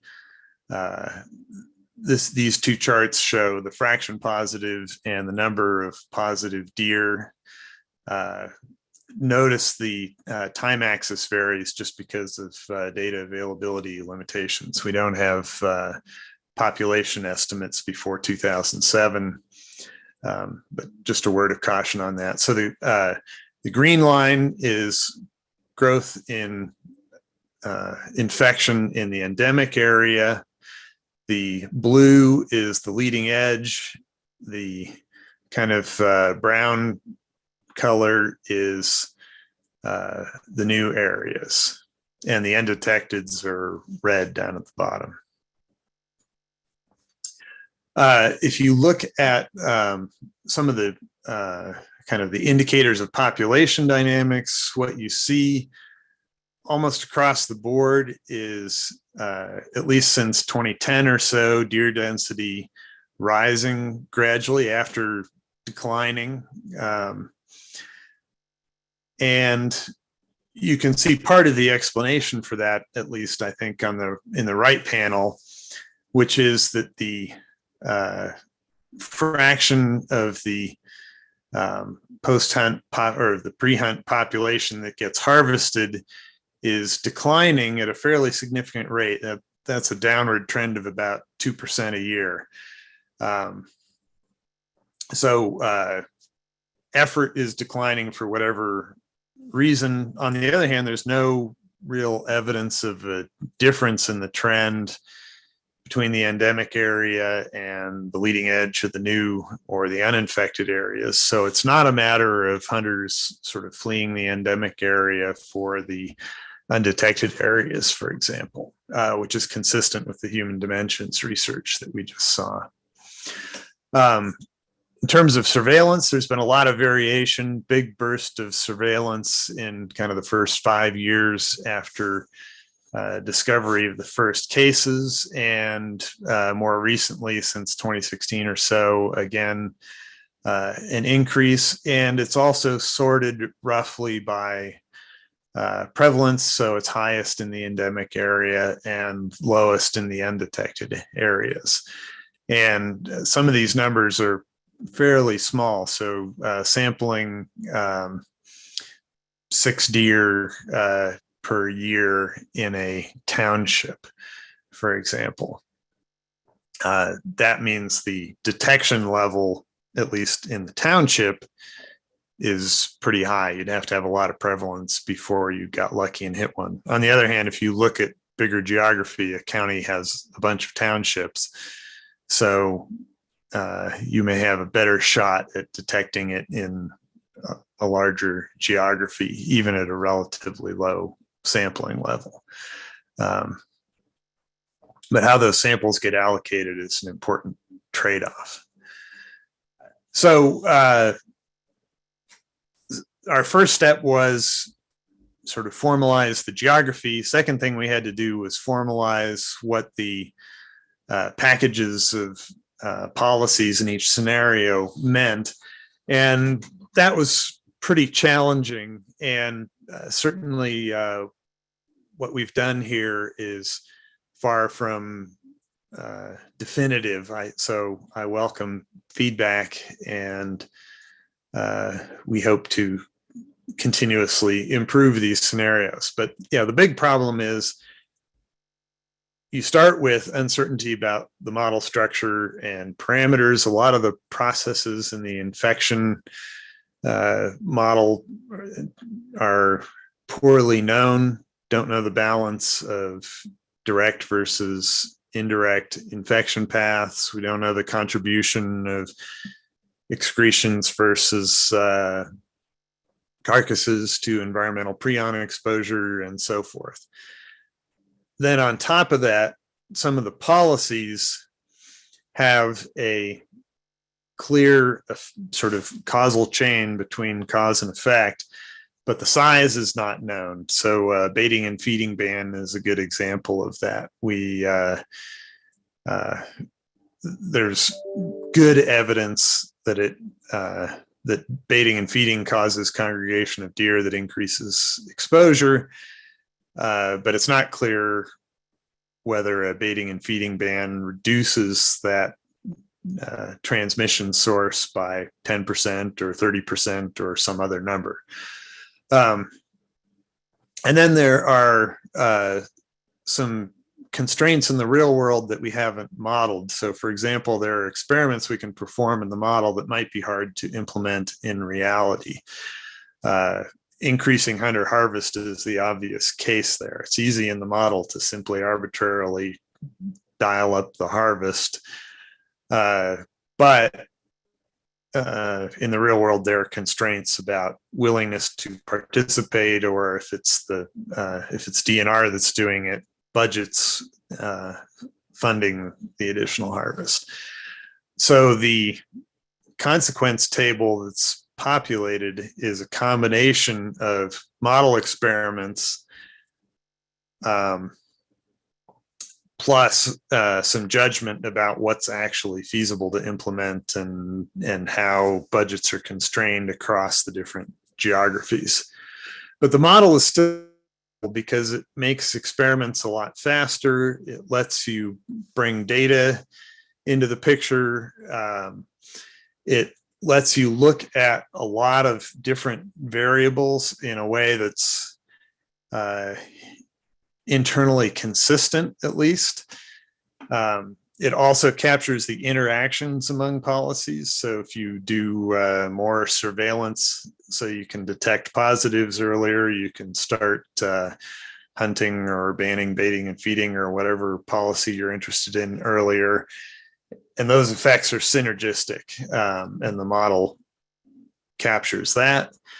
And it may also help where, for example, behavior has to somehow get worse before it gets better, which is a pretty common situation. And it lets you sort of, in general, look at things over time rather than at a particular point in time. The model baseline. So now I'm going to sort of tell you what I did to operationalize the 6 intervention scenarios in the status quo. And then we'll look at some results and we can talk about what's come out of it. So the baseline is a set of common assumptions across each of the 3 geographies. So for the status quo, we look at a township as a representative area. So a township within the endemic area or within the kind of the leading edge. The uncontrolled growth in that township is near 30% a year. Incidentally, if you were in the session last week, I turned down the infection processes a little bit to reflect some of our discussion in that session and the broader statewide data. There's a slow decline in the baseline harvest. So it starts at about 30% of the pre-hunt population per year. But by 2020, on average, it was at about 18%. So that's 2% a year. Bucks are about 42% of the harvest. And then if you look at the parameterization of the model, I haven't done a bunch of sensitivity simulations here to kind of characterize the uncertainty that arises from various questions about the pathways. So this is a sort of a point estimate, but in that estimate, direct contact causes about 80% of the infections early in the sort of life cycle of the disease, but that falls as environmental prions start to accumulate. And then if you look at the environmental component, that's about half carcasses and half other deposition. And then finally, a feature that is sort of persistent and in some ways vexing is that there's a substantial rebound in the birth rate if the population declines due to greater food availability. And that makes it tough to reduce density, at least with the kind of harvest policies that I evaluated here. Most of the policies start at essentially now, so 2022 or 2023, or in the case of the new areas, upon detection of the first positive, and then I evaluate at 2030. And that's simply a compromise. The model actually generates results all the way through 2050, and we can look at any year that we want. And this probably bears more careful thought, just because there are these worse before better dynamics, and in this case, better before worse. So the blue line, which is the status quo in the new areas, the do nothing scenario is actually the most attractive from the standpoint of deer abundance in 2030. But if you look out further to 2040 or 2050, it's actually the worst scenario. So what looks good to you depends to some extent on how patient or myopic you are. Okay, so quick look at, or maybe not so quick look at what's in the scenarios. And then I'll show you some time series that come out of those.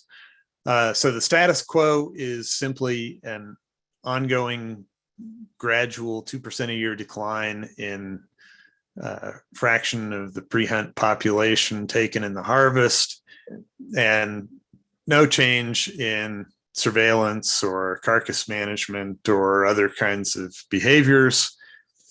The hunter-driven approach is to increase the antlerless harvest. That has sort of two consequences, because the harvest goes up, the total harvest goes up by about half that, and then the buck share falls by a third as well. And then there's, in addition, increased use of testing, best practices for carcass disposal, and reduced tendency to consume infected meat, even though it tests positive, and better compliance with baiting and feeding. And all of these interventions are delayed by a year because it takes time to put together education or other kinds of policies in order to induce people to do these things. The DNR driven version of the policies in each of the three areas instead uses sharpshooting to increase the antlerless harvest 50%. Actually, I think it's 40. I think that's a typo. And that harvest is enriched in infected deer through things like very tight geographic targeting or demographic targeting of the highest prevalence age and sex classes. Excuse me. And maybe other innovations. There's also some, as you'll see in kind of the parameter choices in a moment, there's some increased use of testing and best practices, but not everything that's hunter driven. And I'll show you what that looks like in more detail in a moment. So the rationale here, I can get this to advance, is that there are some goals that can be achieved either through carrot or through stick, for example. So you can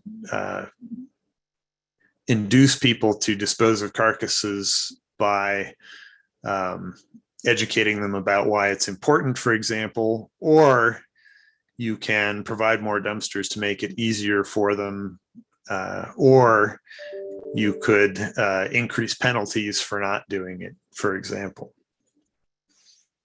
The big question here was, how much could the harvest actually vary?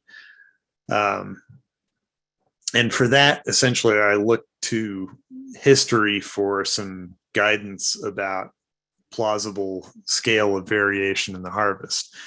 So this is history across, again, the four geographic classes.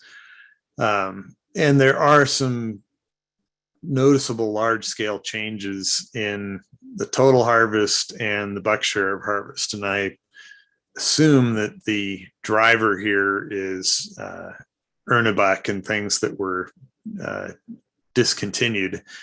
But I'm in the model, I simply plugged in essentially a harvest policy that implements changes of the same scale as this without worrying about specifically what it is that achieved that. It's simply using history as a way to identify a scale of change that at least is plausible because it's happened. It doesn't mean that it's plausible that we can do it today. So I'm open to argument and revision on these scenarios. So in the endemic area, here's what we do. So the the three columns represent the status quo, the hunter-led policy and the DNR-led policy. The red items highlight the changes. And then the rows are the parameters in the model where we can intervene. Both policies entail an increase in the antlerless harvest, a little more for the hunter-led because that's the only change. The hunter-led policies also include some education about field handling, although it appears from the human dimensions talk we just saw that may be less important because it's already, people are substantially following good practices, and reduced propensity to consume positive meat. Of course, that only matters if you increase testing, and there's testing is doubled in the hunter-led policy and tripled in the DNR-led policy here. Then both also include some reduction in contact among deer congregation, which could be a either better compliance with or better enforcement of the existing baiting and feeding bans. In the leading edge, it's almost the same set of policies, except that because there are essentially fewer target deer, you could afford to have more intense sharpshooting on the positives that you do have if you could have an effective geographic focus. And then in the new foci, again, pretty much the same package of policies, but you can do still more sharpshooting enhancement of targeting infected deer. More testing is also really important in this area because the kind of the harvest oriented and risk reduction policies don't start until you've detected the first positive. So increasing surveillance so that you detect infection a couple of years earlier potentially has a substantial impact. Again, policies intervention happens upon detection, but the lag is longer for the hunter-led policy due to the sort of longer cycle to spin up the response. Here's the outcome, and this is maybe a little much to absorb. We'll certainly circulate this as a PDF so that you can take a look at it later. But I've essentially colored the rows according to, so pointing to the same idea as the plus and minus scale that are in the actual consequence table. So this is kind of a model-driven consequence table that doesn't cover everything that's in the comprehensive consequence table, but it does show all of the scenarios in all of the three areas. So some things to note as you read this.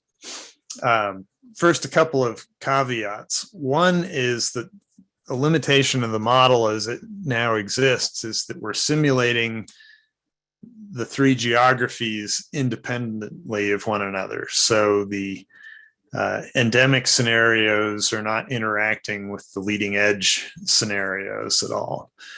And that probably underestimates the importance of the policies, probably particularly on the endemic side, because, for example, the infectious deer in the endemic area are dispersing either as whole deer or as carcasses or products into the other areas, and to some extent driving or at least initiating infection there. So there are some geographic interactions that are not captured here.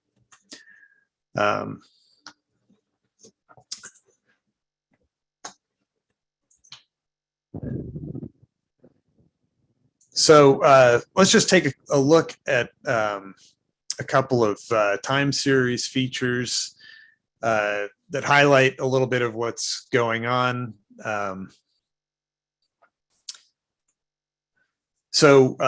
Prevalence. First we'll look at the endemic area. So this is the prevalence in the endemic area alone. The blue line at the top is the status quo scenario. The hunter-led policy reduces prevalence somewhat, but it continues to grow. And the DNR-led policy reduces it a little more, but it's still growing. So essentially, the disease resists, to a large extent, all of the policy packages here, at least at the levels of intervention that we've implemented. And I think the reason the DNR-led strategy is more effective than the hunter-led strategy is a combination of timing. So that the year of delay costs you an extra 25% growth in prevalence to start with. And then it's also simply that if you can selectively target or enrich your harvest in positive deer, that's an extremely effective policy if you can do it. If you look at other metrics, here's population. The interesting feature here is the DNR-led strategy does a better job of preserving deer abundance, and I think that's a combination of more success in reducing prevalence, so you have less CWD mortality, and if you compare it to the red line here, less essentially density reduction from broad scope targeting of the antlerless population. This also means that the trophy harvest is actually bigger. In other words, looking at the mature buck age and sex class. But probably a lot of this trophy harvest is taken by sharpshooters, not by hunters. So you could imagine that would be unpopular along with other aspects of sharpshooting. If you look at human risk from consumption of infected meat, even though prevalence is lower in the DNR-led scenario, the kind of education or behavior change measures in the hunter-led policy are actually a lot more effective. And I think the lesson there is that if you can't really if you can't reverse prevalence and get it to low levels, then you really need to adapt to the presence of infection through other ways of reducing your risky exposure. Then finally, this is an index of harvest effort, which essentially reflects the total size of the harvest as well as the composition of the harvest and deer abundance. So if you essentially the way it works is if you go out and you have kind of an open tag and you can just shoot the next deer that comes along, that's easier than if you're selectively pursuing a trophy buck or a sick deer or some particular class. So overall effort is declining, and that's the cultural and demographic trend. But both of the policies require a step up in effort of order of magnitude 20%. Who's making that effort differs in these two scenarios. So in the red line, it's the hunters, and in the green line, It's the DNR that's doing it. So in a sense, somebody's ultimately has to pay or be incentivized somehow to do this. And the model is agnostic about how that occurs, but that's certainly an important implementation question. And that's part of the reason that in some cases, particularly here in the endemic area, we sort of applied judgment about whether you could realistically achieve, say, the red line here. Turning to the leading edge, from a prevalence standpoint, much the same picture. The harvest of demographics that are more infected through sharpshooting is more effective than a broad brush density reduction from increased antlerless harvest. The overall result is somewhat bigger here in terms of the reduction in prevalence is bigger. And I think that's because we're earlier in the life cycle of the disease. We're starting at lower prevalence. We're at 5% instead of 20%. And that means that the environmental prion accumulation is not as severe. And therefore, the course of infection is more reversible.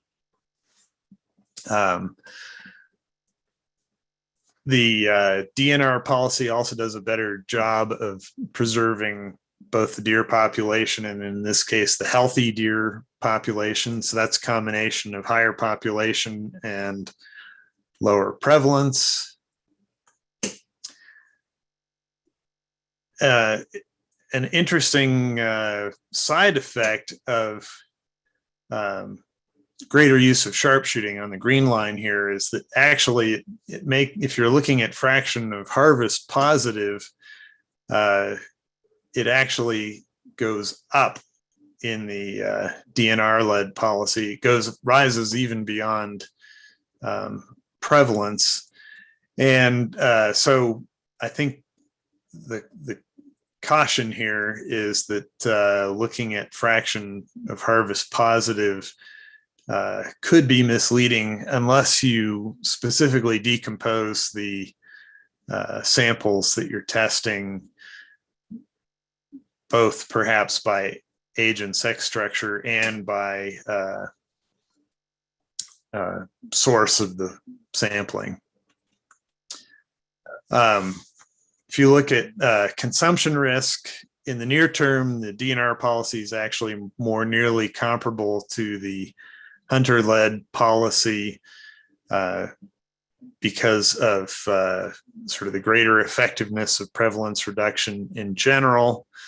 In the long run, though, adaptation here by reducing exposure to the infected meat that's out there still beats prevalence reduction on this metric. And then finally, effort. And again, actually, it takes more sustained effort on the sharpshooting approach here than it does in the hunter-led policy.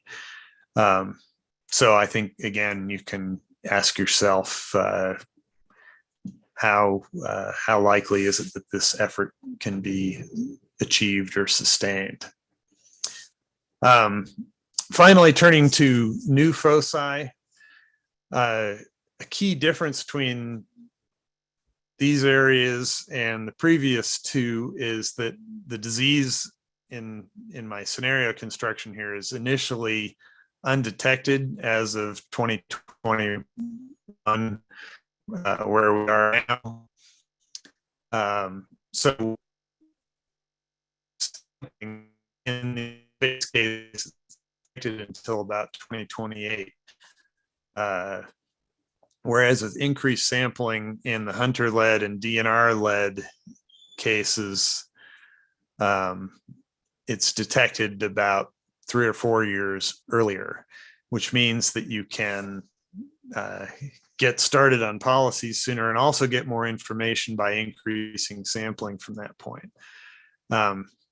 You'll also notice an interesting difference here. If you look at the green versus the red trajectory, because the DNR policy is more successful at reducing prevalence, you actually have more difficulty sampling the disease that's there. And actually in 2030 here, it looks like it's gone extinct, that policies have been successful through that point. But you wouldn't want to stop the policies because actually it's still there, and that was just sort of statistical bad luck. So it may take some, particularly actually the more successful you are at reducing prevalence, the more attention you need to pay to ongoing surveillance in order to make sure that you really keep a lid on things and you don't stop your policies too early. And that's hard to do because public opinion is typically not very interested in solving problems that don't appear to exist anymore. In terms of prevalence, again, because you're starting still lower and the environmental loop is even less activated at the start, you can be more successful in the long run, but we're still not achieving control of disease growth.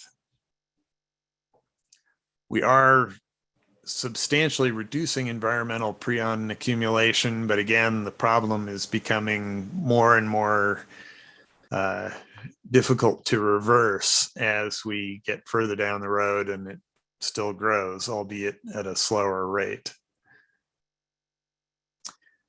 Again, the trophy harvest is much improved, and actually other aspects of harvest as well.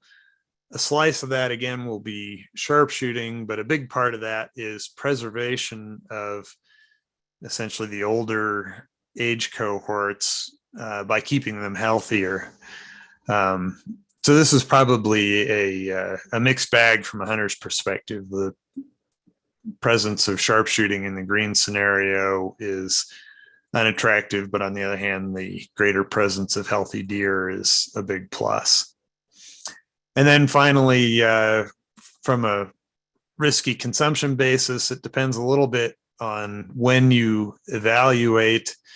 But in this case, prevalence reduction is successful enough that it competes effectively with sort of adaptation through reduction of risky practices. And again, this does require substantial ongoing harvest effort in order to maintain these gains. As soon as you, because the disease is still growing, as soon as you stop the policies, growth is going to resume at the 25 to 30% rate. Okay, let me just return to the overview. So, and then I'll turn things back over for discussion of the consequence table. So the overall picture, we essentially took the outcomes here and adapted them with some additional judgment and plugged these into the final consequence table, or maybe I should say the draft consequence table that's before you, reflecting essentially the combination of these features plus the extent to which we perceived that it was possible to actually implement the policies in each area.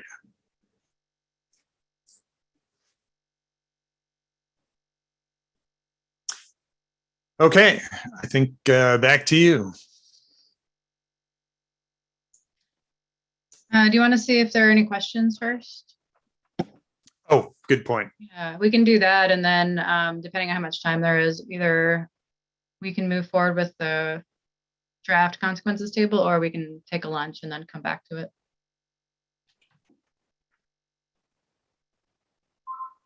Questions?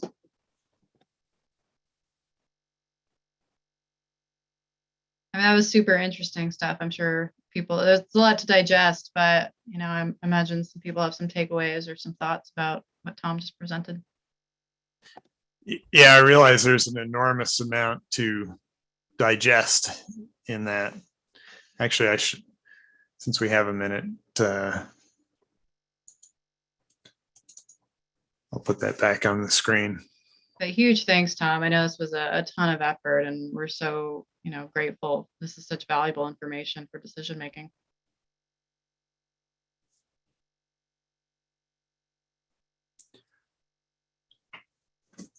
I should mention one feature of this that I haven't contemplated too much, but which is kind of the one thing that jumps out at me. You'll notice if you kind of stand back and squint, there's some consistencies between, say, the left area where you're looking at the endemic and the right where you're looking at the new foci. Some of these things are pretty consistent. And the interesting thing is, where are the differences? So some of these differences are just from absolute magnitude. So for example, in the endemic area, prevalence is 39% in the status quo, and it's only 16% in the new foci. And that's again in 2030. But to some extent, if you imagine that you could only intervene in one area, which would you pick? And that depends a lot on what metric you're interested in. So if you're interested in, say, reducing the absolute number of infected deer, then the leverage here is really over in the endemic area, because that's where the infected deer are. So you can reduce the infectious population by over 250 deer in the endemic area. Whereas if you look over at the new foci, you're reducing it by about 120. So if you had similar efforts in each area, you'd have kind of twice the bang for the buck in the endemic area. And that's probably true of some other things, like if you want to reduce consumption of positive harvest, or if you want dumpsters to contain a high fraction of positive carcasses, then the endemic area is the most interesting place to look. But on the other hand, if you're interested in other things like the long-term growth, maybe looking at the outcome further out in 2050, or some of the other metrics, then it may be that you can be more effective in the leading edge or the new foci, because that's where the growth is.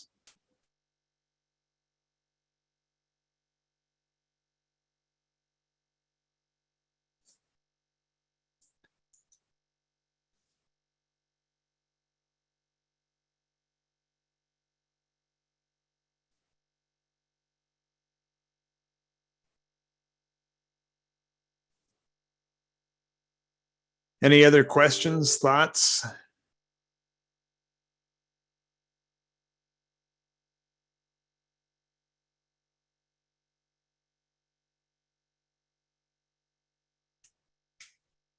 Will we get this PowerPoint?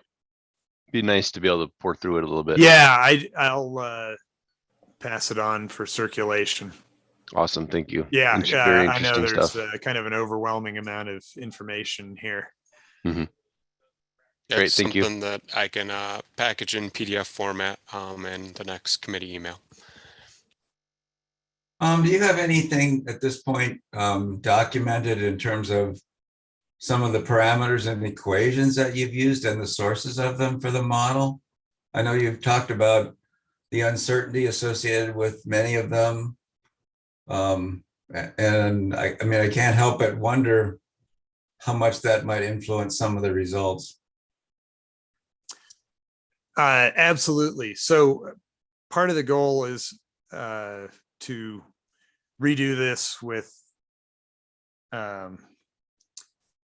sensitivity simulations that account for that uncertainty explicitly. This is so new, it's not yet written up, but that will happen. Actually, if it would be helpful, I could generate sort of a 2-pager that would outline some of the key assumptions as they now stand behind this analysis.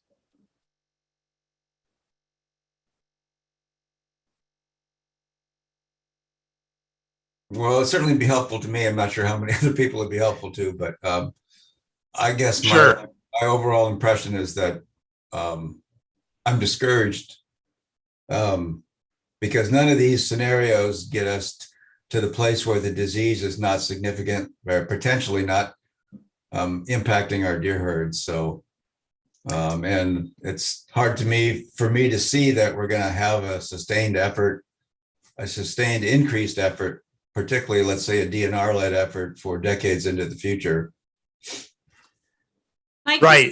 Mike, this is Leanne from the Health Center. I'm just curious, do you have some sort of an intuitive sense of something that you thought would have helped and we've demonstrated, and using the models, and I know you want to look at the equations and things like that, but is there something that you're like, that didn't turn out the way I thought it would? Well, I think some of the uncertainties related to direct and indirect transmission, the uncertainties related to what kind of infection rates are being used and where they're from. Are they from information we have here in Wisconsin or somewhere else? Some of the things related to density and frequency dependent kind of issues related to contact and those kind of things. I mean, I guess I'd like to see as much of that as possible reflect what we know about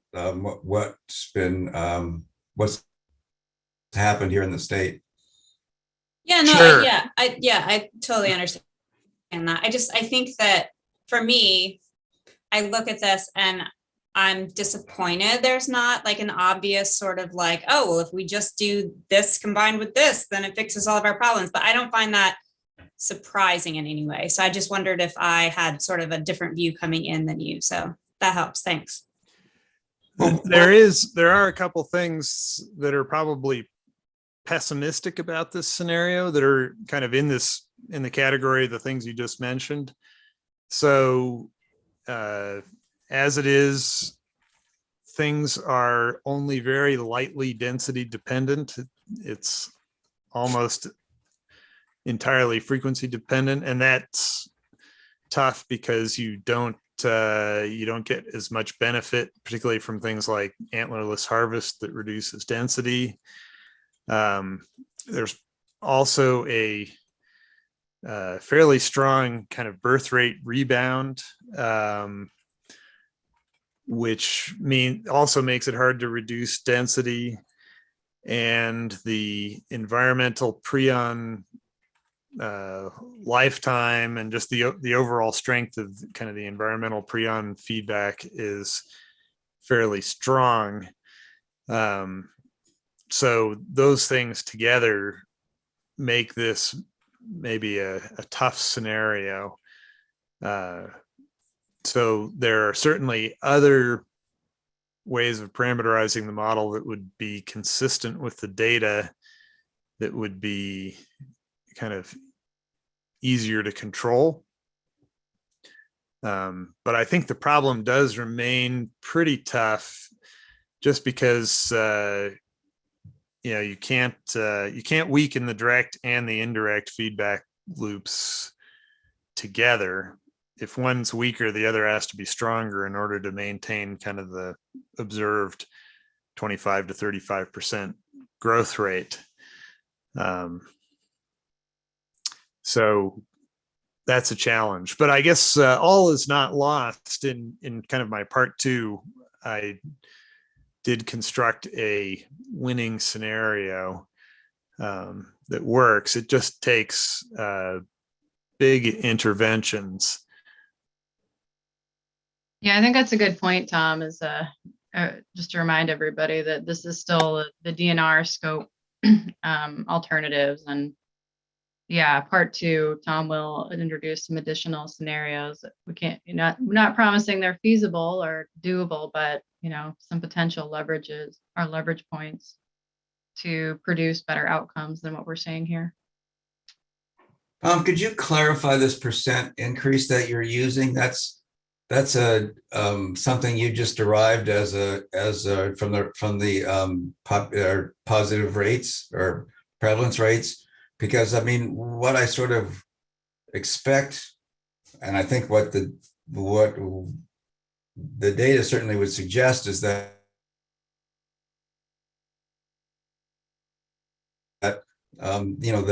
the epidemic, slow in the beginning, accelerating in the middle, and sort of leveling off at the end. I think that's a fairly reasonable epidemic sort of pattern. Right. And I lost a second or two of audio there. So when you said clarify the percentage increase, did you mean the sort of the growth rate of the growth rate of prevalence? Yeah, and actually, let me just turn to the model. Rather than be fixed, right. I just need to switch my sharing here. If you look at the model,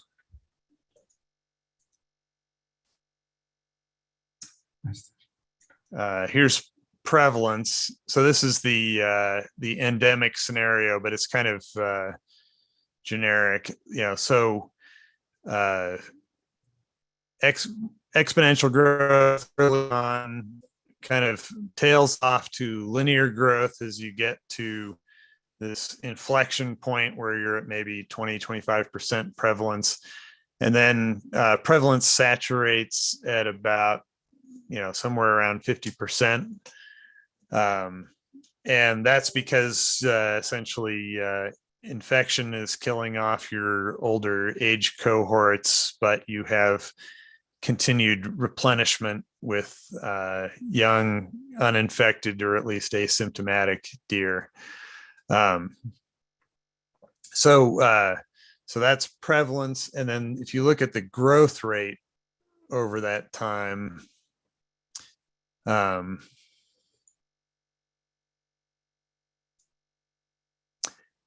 so it's rising, and actually I'm not sure what the origin of the break point here is. I need to look at that.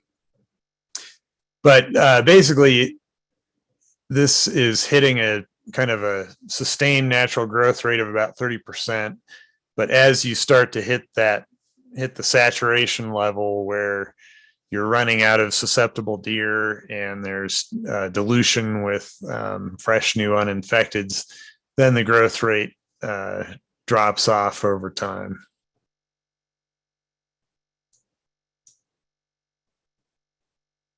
Is that helpful?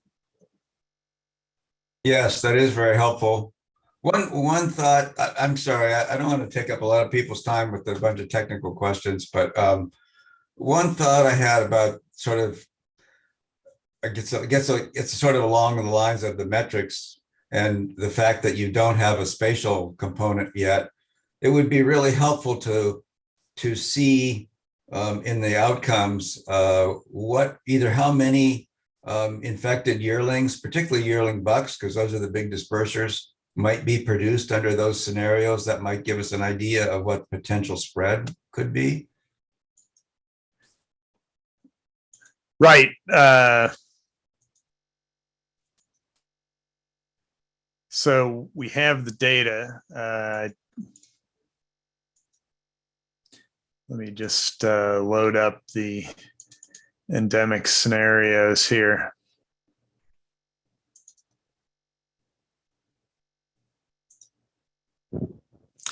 So,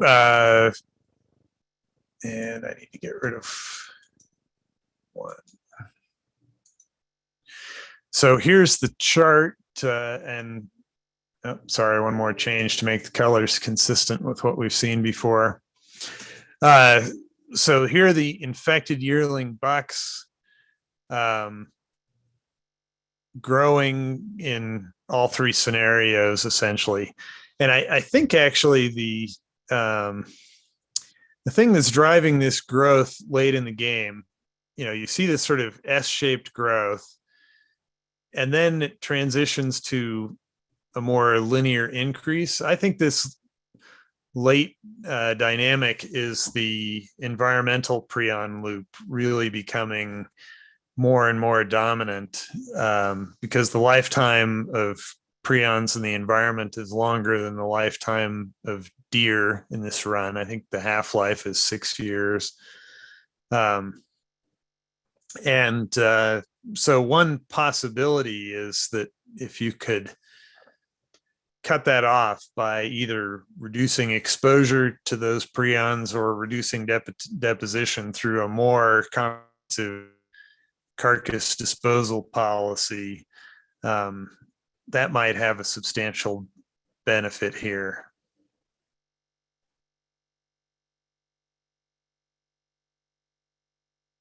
Tom, when you're like putting together some of the explanation of this, do you think you could include something about what, like the relative sensitivities to the outcomes of the various parameters, and like the amounts of certainty, or like structurally the assumptions you're making, like how certain are those in terms of like the structure, and also like the quantities, like, or the quantitative relationship. So just thinking about like, okay, here's the model and here's how it behaves, but here's where our uncertainties are strongest, and here's what really matters the most. And the reason I'm asking is like, so how can we, as the researchers, really focus in on the things that we really need to improve our knowledge of and estimates of? Right. Sure. I think it'll take a little while to kind of do a comprehensive sensitivity analysis, just because there's so much going on here, but that's definitely, I've already done some, and I just need to repeat those experiments and document them better. But I think that's important. And I definitely think there's some big opportunities for resolving some of these things. Maybe if not through, sort of figuring out how to track molecules through the environment, then through having a more diverse package of policies in operation in different geographies, so that you can, essentially learn from experiments in harvest policies and things like that. Sure. Thank you. When you did the look under the hood for us, you showed George Box's quote, which is that all models are wrong or some are useful. I hate that quote. I'd like to have it say all models have limitations, but some are useful. What could you characterize for, as simply as possible for the non-technical folks on the committee here, I guess, what do you see the major limitations of this as being in terms of decision-making and policy? Probably, I guess there's some practical limitations, which are in the spirit of things like we don't have budgets for all these policies. So it's easy to do things in the model that take an impractical effort in time or money. Probably the big uncertainties in the epidemiology and deer population dynamics are, I think, the kind of the obvious things, that the balance between the direct and indirect infection paths is unknown. And I think I have a list here.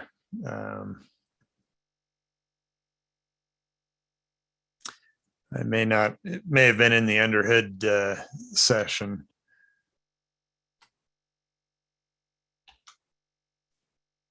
just a moment, because I'm going to do better with my list than off the top of my head. Here are some of the big ones. It's the balance of direct versus indirect infection, the density dependence, the balance of environmental prions from excretion versus carcass deposition, and actually some other processes related to that. You know, how much exposure is there to, say, a deer that's in a ditch versus a urine at a baiting and feeding station or something. The lifetime of prions in the environment, the size of some of the policy effects. For example, baiting and feeding is known to cause congregation that enhances transmission, but the effect size is not known. The size of the birth rate rebound, although I think that's one we can do a better job of nailing it down from the literature. And then, of course, when you start to get into real world hunter behavior, the drivers of hunter participation, you know, what makes it attractive to them. Actually, I know that better now than I did this morning, just from the human dimensions report. So I think that's another area where we could probably do a better job of integrating some of the literature. But these are some of the big ones, I think. So just out of curiosity, if let's, when we did it under a hood, you dialed back the infection rate, and, when we were looking at sort of what to do about sparks, it turned out that actually had a big effect on the outcome. We could potentially get eradication with aggressive management, depending on what the infection Right. Yeah. So not and like actually the indirect pathways. I mean, if we, my guess is just a potentially intuitive guess is that the reason we're so unsuccessful in the endemic areas is because of the environmental load that's there, and its effect on transmission. If you cut that in half or down to 25%, would that dramatically affect what happens and the outcomes?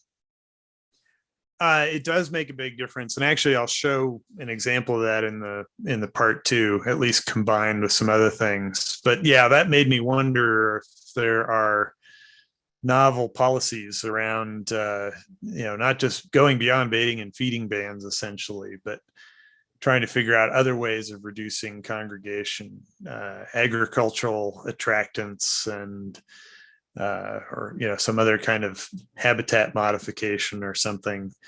And then, as you mentioned, also targeting the yearling buck dispersers might also be effective, particularly on the geographic dimension that we don't really handle yet. Well, I think we're We're into lunch. Yeah, into lunch. Forgive well, me. for at least people in this time zone. Apologies to the people that are a little ahead of us. But yeah, I think we will switch to lunch. But I think this discussion at the end was great to show the possibilities of the model, but also the limitations, and to keep in mind that just what's on the screen isn't set in stone, both from a sensitivity analysis, finding out the uncertainty, but also what we can change when we do learn more, or based on different knobs that we can tweak within the model. So a lot of useful stuff here. And I'm going to be really interesting discussing after lunch. So I think we will start our lunch.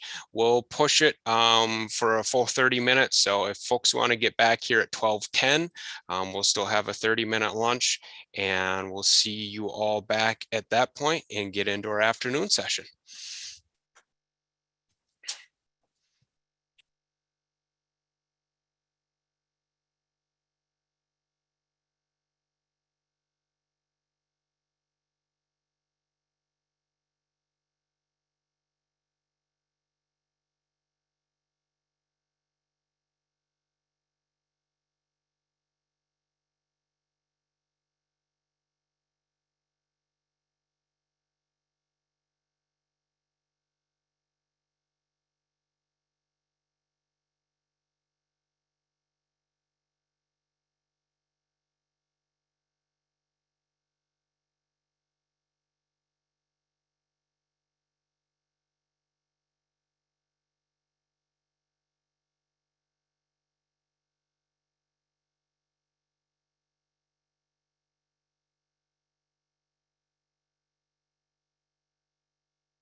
All right.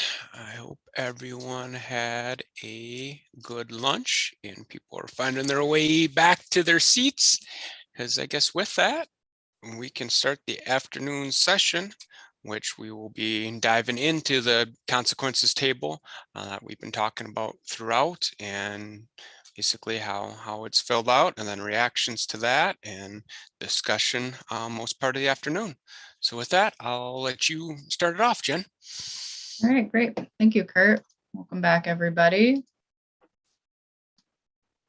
All right, let me know when you can see my screen. Got her.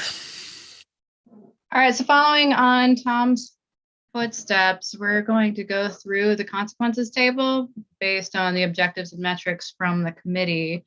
So this is an attempt at summarizing the information that we've learned, both through Tom's efforts and model, also the human dimensions researchers, and then some of these cells we filled out through talking with Kurt and some other people to get some expert opinion on those values.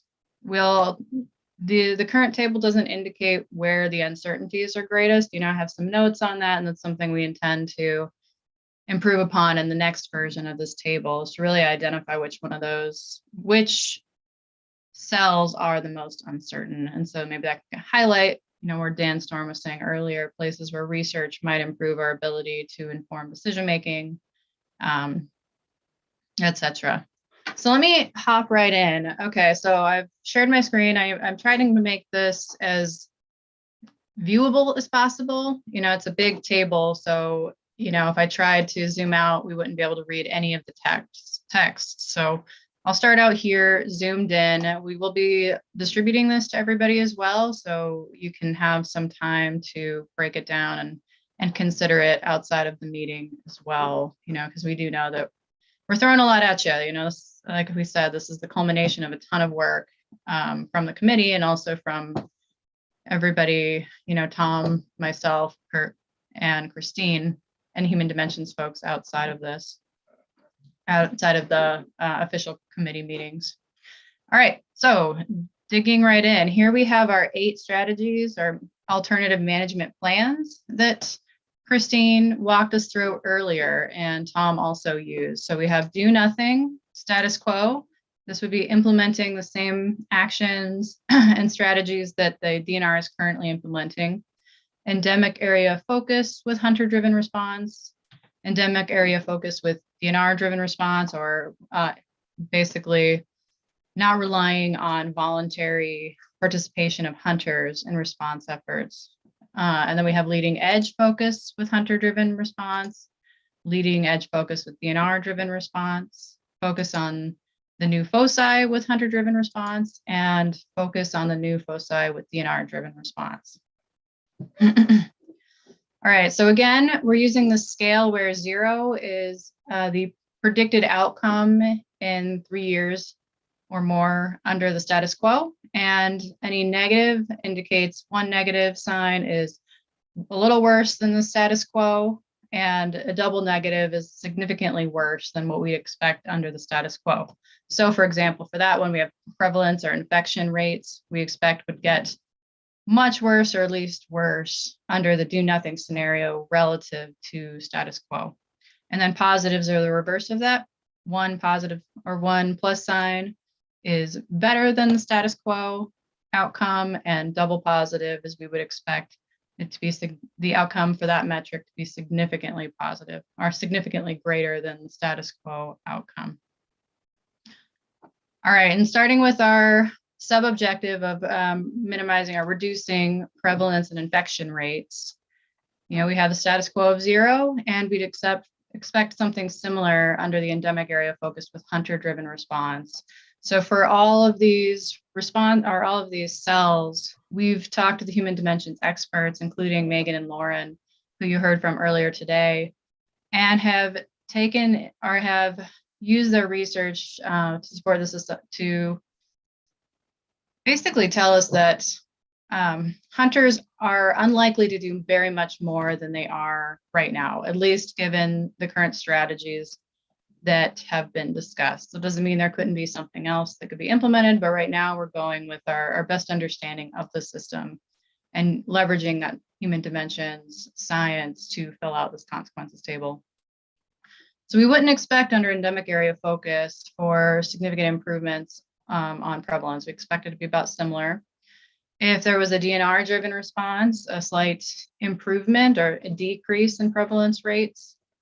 Leading edge focus with DNR or hunter driven response, both expecting a slight decline in prevalence, and same thing with new foci, regardless of who's doing the actions. And that's because these scenarios are basically giving up on the endemic area, are reallocating effort away from the endemic area and towards leading edge and towards new foci. I think that's an important thing to clarify, different than what Tom was explaining in his model. When we were filling out this consequences table, we were thinking of trade-offs between geography. So as far as budget, time, area, again, just keeping them kind of all different, but that would be one reason why you see some differences there almost immediately from what you saw earlier from Tom. Yeah, that's correct. And I think Tom mentioned some of these big caveats that we had to make some assumptions about resource availability and what was going to be feasible. And so between Tom, Kurt, and myself, we have done the best we can with summarizing the information here. All right. Yeah, feel free to jump in, Tom, Christine, or Lauren, Megan, at any point if you have some additional points you'd like to provide the committee to better understand our results in this table. All right, so for spatial distribution in wild deer, we have status quo again at 0. So we would expect that without any action at all, there would be significantly more spread throughout the state of CWD. Both endemic area focused efforts would be similar to status quo. That's assuming that, there's not going to be, we're not going to see dramatic change, and we wouldn't be trying to reduce reduce the spread.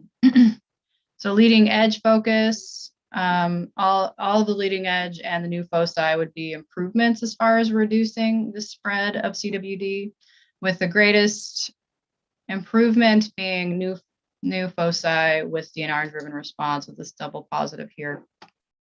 All right, risk of spread to elk.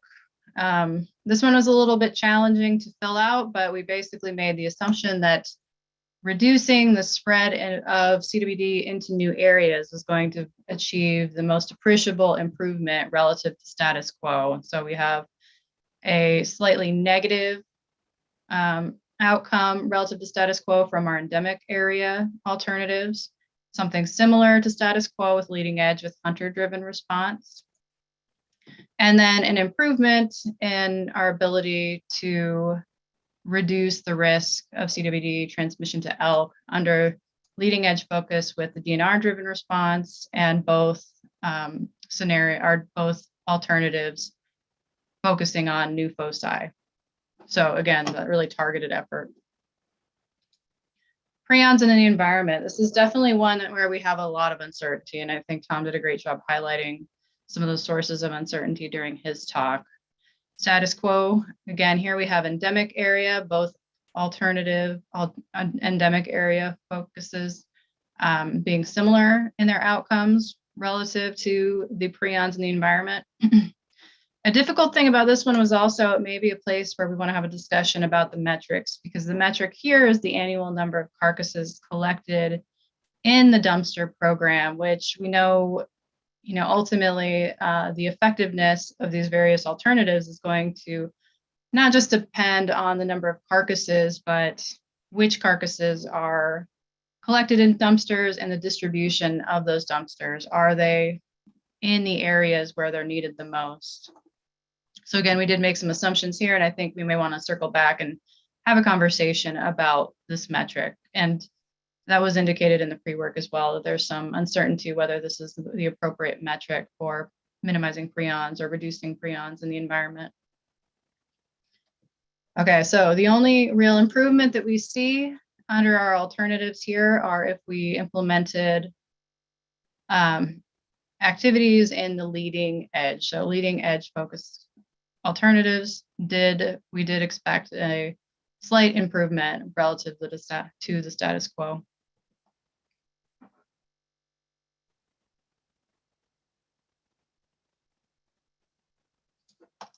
All right, participation of hunters in testing. You know, here I think overall we're not expecting anything better than what we would expect under the status quo. And I think that's well supported by our human dimensions researchers, that there seems to be this cap on what hunters are willing to do. And unless we found substantially more effective ways at engaging with hunters, I don't think that we would expect that either of these metrics, either percentage of hunters who have their deer tested or the number of deer harvested per hunter, to increase significantly relative to what we see now. And then potentially we would see reductions or poorer outcomes under the DNR-driven response for any of the geographic areas here. So we have these negatives, which indicate that if the DNR is not working with hunters and engaging with hunters on CWD response, that hunters may even do a little bit less than they are now. Participation of non-hunting public. So this is talking about cooperators, so the number of non-hunting businesses assisting with CWD response. This was a bit of a challenging one as well. We assumed that the DNR would be working with cooperators under the hunter-driven response alternatives, and so we would expect a slight increase in the number of cooperators or businesses participating in CWD response under these hunter-driven responses. However, we wouldn't expect any changes relative to status quo under any of the DNR-driven responses.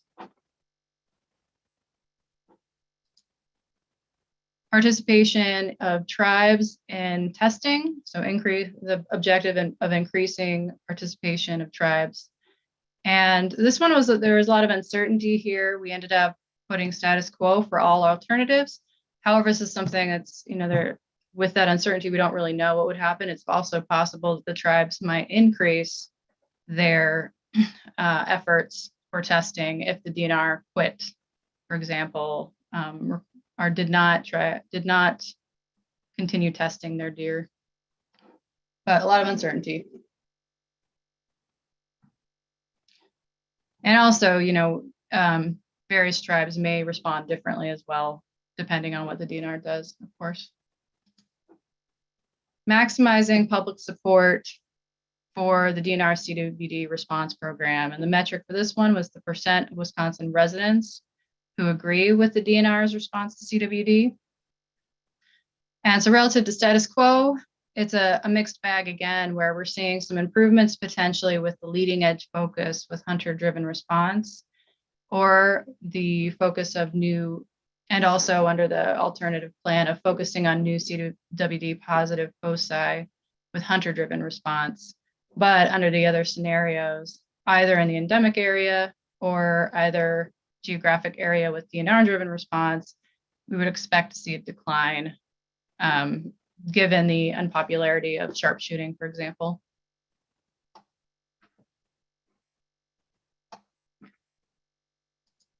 All right, did anybody want to add anything to this so far? Kurt or Tom or Megan or Lauren? At the point you're at, the costs incurred by industry in the model, actually, some scenarios are landfilling a lot of carcasses, and presumably that costs someone money. But we're not explicit about whether that's borne by the landfills or supported, subsidized somehow through DNR. Yeah, good point. And I think these metrics could use a little more discussion as well. I have that on our list of things to circle back to. Who is paying for any potential costs? And then, I think we'll need to work with some economists to potentially fill out these cells with more certainty. So these both were minimizing costs incurred by the waste and wastewater management industry, and also the costs incurred by meat processors is still something that needs a little bit of work to refine. And you might say the same thing about testing in the section on hunter participation above. Yeah. It's easy in the model to simply increase the surveillance level, but it's not free. Yeah, absolutely. And we have not implemented, these strategies don't implement mandatory testing per se. Which, at least on my part, was a deliberate choice when looking at the scale of that, that it implied a factor of 6 or more increase in testing. That didn't seem practical from just from a lab capacity standpoint. Mm-hmm. Yeah, that's a great point. All right, the next two are our objectives relative or for the minimizing impacts to the captive deer farms. And so we had proximity of CWD to facilities, and then also the number of dumpsters that would be potential sources of CWD that could be transmitted to deer within the fence or cervids within the fence. And here, the endemic area focus we expect would be similar to status quo. And here we made the assumption that at least minimizing risks of spread to captive cervid farms would be based on being able to minimize the spread of CWD from where it already is. And so both of these leading edge are all leading edge, and new foci alternatives we expect would have at least a slight improvement relative to status quo as far as reducing the risk of transmission to those facilities. And then again, the next one, risk of spread with the number of dumpsters within 10 miles of facilities.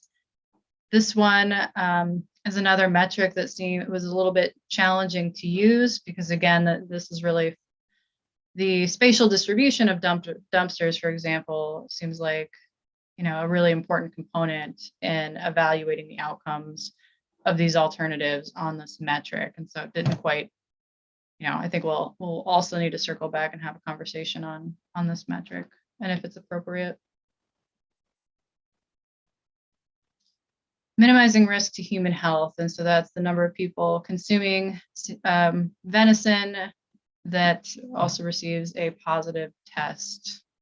And here's another important one, and Tom's already talked about this before, but the time horizon is really critical here in that, what might reduce the risk of people consuming CWD positive venison in the short term is going to be a different strategy potentially than the long term, because right now, high prevalence rates leading to a greater chance of people consuming CWD positive venison would suggest that we should focus effort into the endemic area where prevalence is higher. However, looking at a longer time horizon of 50 years, for example, if CWD does spread, then or would spread under the do nothing alternative, then it may be more effective to reduce the spread so we don't have so much of the state that has a higher prevalence rate that is leading to more people having the chance of consuming positive deer. So we filled it out thinking about a short time horizon now, using the 3-year scope of the review process. However, I think it would be important to have that conversation about what should DNR be managing for, those short-term or long-term effects. Okay, so here we have status quo and endemic area focus with hunter-driven response, very similar. A slight improvement, or we do see an improvement if we with DNR-driven response in the endemic area. And that is because, as Tom was showing us earlier, that ability to target sick deer and remove more sick deer from the landscape, reducing the possibility of people consuming sick deer. And those other minuses, I think, are the resource constraint, that if you're focusing on new foci, you're reducing very few exposures because the prevalence is so low. And that comes at the expense of sort of targeting human consumption where the risk is pretty material. Yeah. Yeah. But again, coming for sure to add to that then is the time horizon and how important that is as far as Right. Yep. So this is short, but if we extend our time horizon and we're talking 10, 20, what did you have? You had till 2050, right? So 30 years ish. Yeah, the model runs to 2050. Yeah, then these may flip. And the last one, so effective allocation of DNR resources. We're thinking about, both of these end up being very similar. They follow each other. Percentage of staff time used on CWD, and then also operations costs. And so the positives are basically we're remaining well within our budget. Under do nothing, we're not expending any resources. And so those are resources that are not being used on CWD, potentially could be used elsewhere. And then positives under all of the hunter-driven response, assuming that that's going to be a little more cost-effective, there's a little less effort that the DNR has to put forward, but pretty big negatives here within the endemic area and also the leading edge, because it's going to require sustained effort and resources to contract sharpshooters or have DNR staff conduct some of these deer reduction efforts, for example. And then one negative on the new foci with DNR driven response, and not quite as expensive because it is such a localized area where sharpshooters or other DNR driven responses are being targeted or are being applied. And then our last two, ensuring effective communication and collaboration with tribes and partners, and then also ensuring science is used to inform CWD response. We didn't have specific actions in our alternative plans that really met these objectives. So we can circle back to these as well. We have some actions that have been proposed by committee members that we can include in the input document. And I think we're doing some of this right now, ensuring science is used to inform CWD response with the model that Tom has put forward or developed for us, and then also the human dimensions research.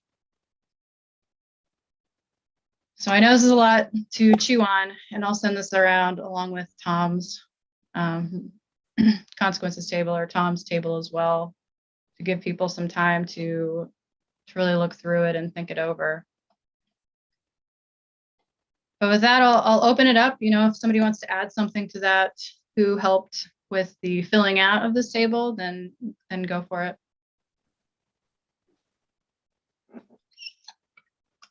Is there anything else that we should hit on, Megan and Lauren?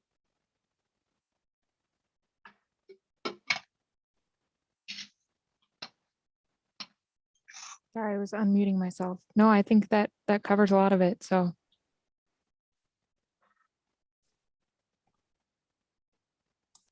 Yeah, so I guess I first just want to get some reactions from the committee. This is following, I don't think this is going to be too surprising following what we heard today from Lauren and Megan and from Tom.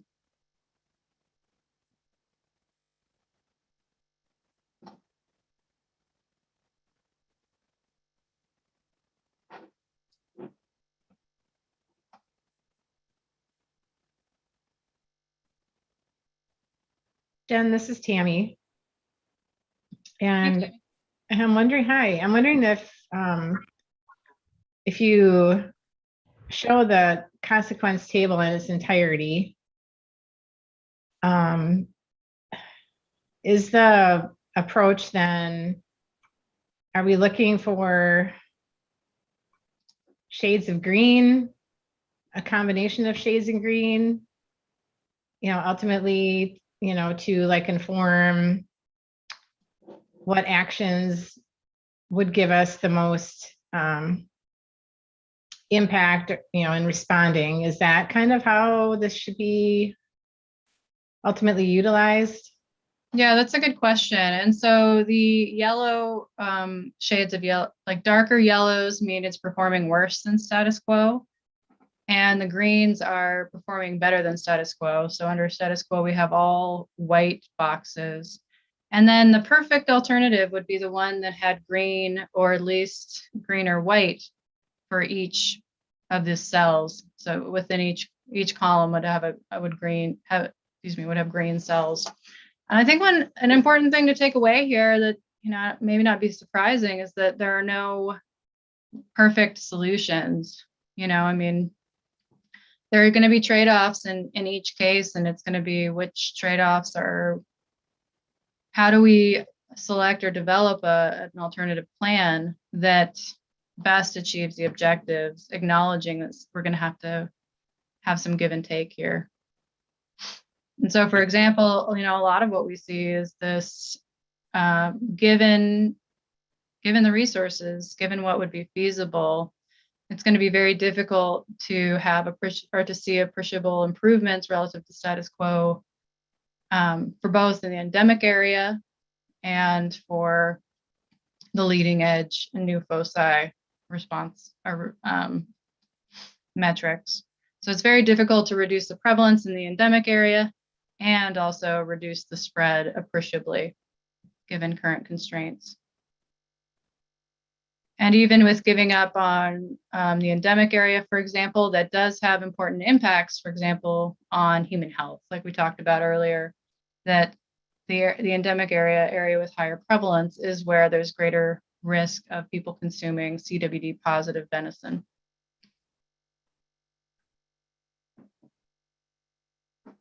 It's important to look at too. So yeah, the shades, of course, but also not just to focus on the columns, so the different alternative plans, but then along the rows for the colors associated with the objectives, especially for whatever objective ranks highest for your stakeholder group. So there's some importance there too. So not necessarily just how one of these plans performs, but how a specific objective is impacted. Then that's where we can start getting towards the mixing and matching and creating kind of new suites of action. So kind of a different way to look at it. And it's important to mention too that obviously Tom, with the model, he outlined some assumptions and such. There was assumptions made for the other portions of filling out this consequences table too. So there's assumptions with the model, there's assumptions with Jen and I talking through some of these cells as far as, is this truly the give take on it? Is it truly focusing on endemic takes so much away from new foci? Are we still doing hunter service testing, that kind of stuff? So there's definitely other knobs that can be twisted here too, but trying to get the best picture for everybody with this first go round. Yeah, absolutely. And I think the first decision and point is that what time horizon is appropriate and does the committee want to consider? Because we would update these cells and change some of these results based on the timeline.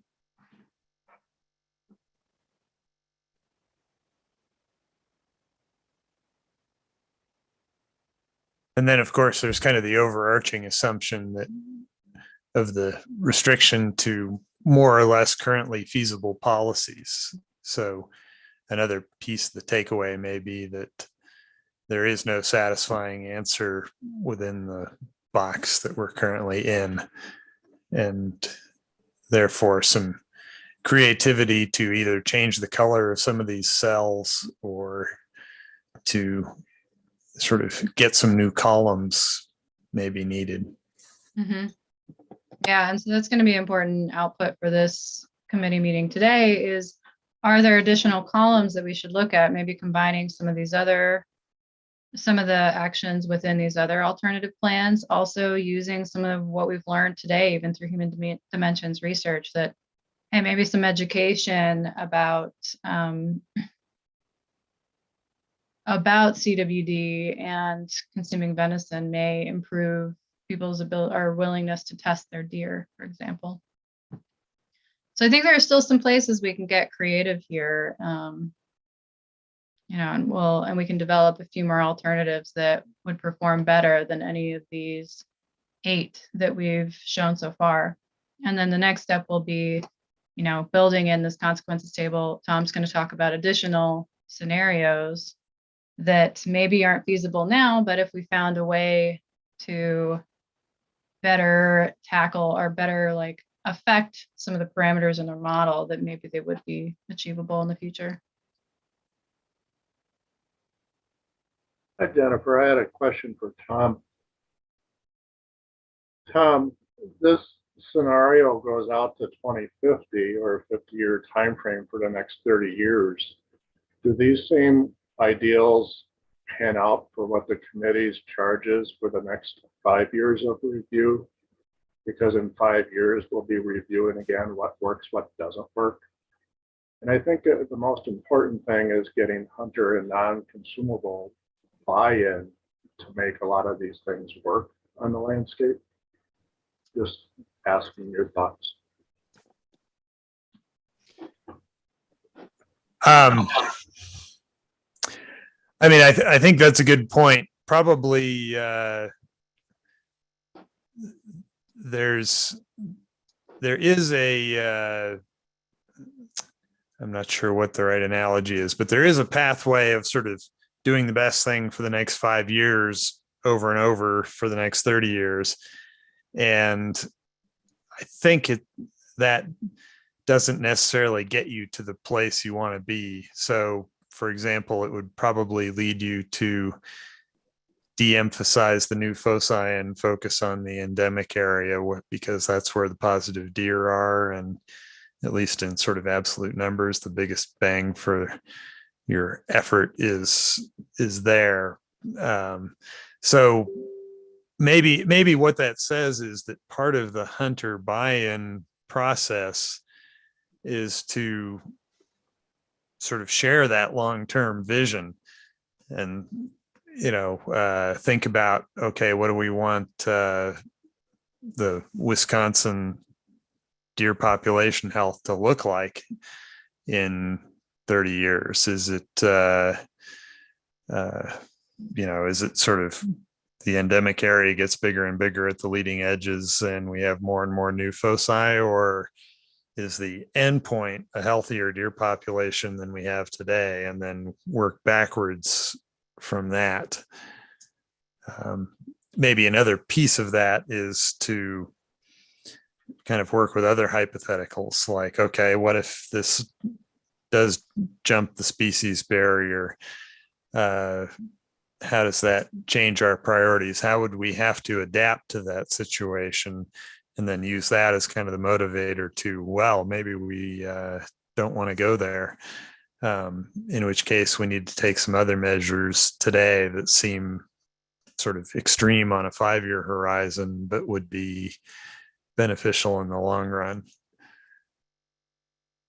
I guess that's those are a couple of ways I'd think about it, but I'm probably have been thinking about it for less time than a lot of other people here. So. Then a follow-up to that, Tom, is let's say we focused on the endemic area and we reduced, let's say, the prevalence rate in the endemic area by whatever you want to do, 10, 20, 30, 50%. How does that change the overall model of the endemic area and the non-endemic area as far as the future looks going out 2050? I think it partly depends on whether you have unlimited resources or not. If that focus on the endemic area comes at the expense of dealing with the emerging areas where control is easier because you don't have established environmental prions yet, and because you might be able to do more geographic targeting. If you look at a county that is kind of newly infected, actually it probably only has a small number of townships in one corner that are positive, and you could go in there and hunt the heck out of it or whatever you're going to do at relatively low cost compared to dealing with the core endemic area. So there might be kind of a big opportunity cost to that. But I guess the benefit also hinges a little bit on one key benefit that's not in the model at present, which is geographic dispersion. That the endemic area to some extent is a source of infectious deer dispersing out to other areas. And so if you can kind of reduce that pressure, that's very helpful as well. So I'm afraid I don't have a simple answer on that.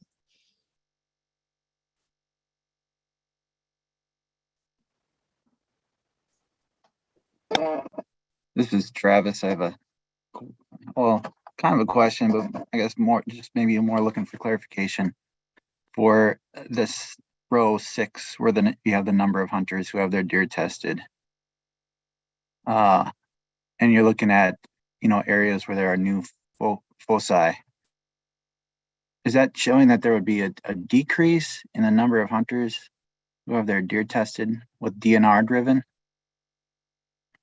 Yeah, that's correct. And that's if we're not assuming mandatory testing. So another set of alternatives could include mandatory testing. We're assuming, oh yeah, does that help? Yeah, that helps. For some reason, I thought in one of the previous slides earlier in the meeting that it did include mandatory testing as an option. But there is a little bit of a conflict with the model scenarios that I showed in that in all of the scenarios that you've seen so far, I did increase surveillance. It doesn't actually do a lot except in the new foci where initiating some kind of response, baiting and feeding bans and hunting policies and so forth is contingent on detecting that first positive. But in the model, it's possible to simply flip a switch and say more testing. So I think the minuses here, the zeros, reflect the reality that it's not perceived as a high priority.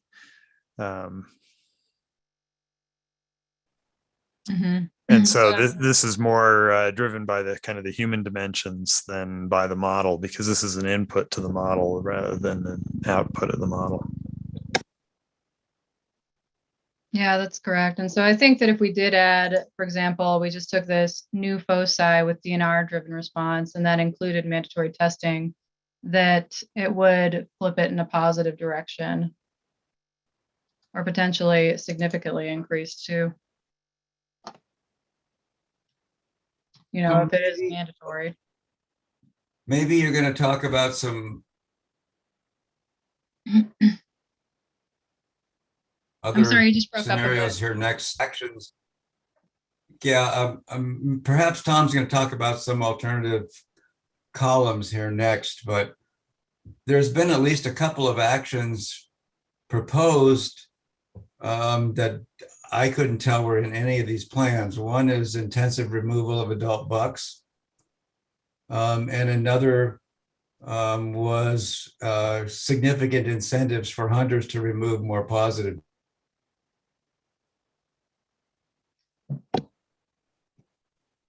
Deer, which in my mind might apply very well. And then I guess another thought that occurs to me relative to whoops, I might be breaking up. Another thought that occurs to me relative to the idea about environmental transmission is that the relative proportion of positive bucks to positive does seems to remain relatively constant at about 2 to 1, regardless of where we are in the epidemic. And to me, that sort of argues against environmental contamination being a major driver because of the fact that, bucks have much bigger territory, have much larger potential exposure to the environment. I might expect them, for example, to increase their rate of infection and or prevalence at a faster rate than does. So I'm curious about all those kind of things. Well, on the payment for positive ones, we did talk about that, but after conversations with our human dimensions experts, it seemed like there wasn't a whole lot of room there for that to be a very effective strategy, at least within budgetary constraints. Like, sure, if there was, maybe if we had $2,000 per positive or something, maybe that would be enough to incentivize them. But at least given what we've learned from human dimensions research so far, it didn't seem like the strategy was going to be very effective. On the model front, we don't have payment for positives explicitly in the model, but you can certainly enrich the harvest in infected deer. And you can kind of diminish the disincentive to hunt from getting a positive deer that then you can't eat, and you have, went to all this trouble for nothing. So it is possible to test that. I haven't tried it. On adult bucks, actually, that's also in the model. We can certainly do that. I haven't done it for a while, partly because it wasn't in the spec here. But one thing I did observe was that it has a short-term boost because you essentially target a demographic that's enriched in positives because of the sociability or whatever it is about bucks that leads to their higher prevalence. But it actually plays out fairly fast in that you quickly essentially exterminate those bucks, and then they get harder to find.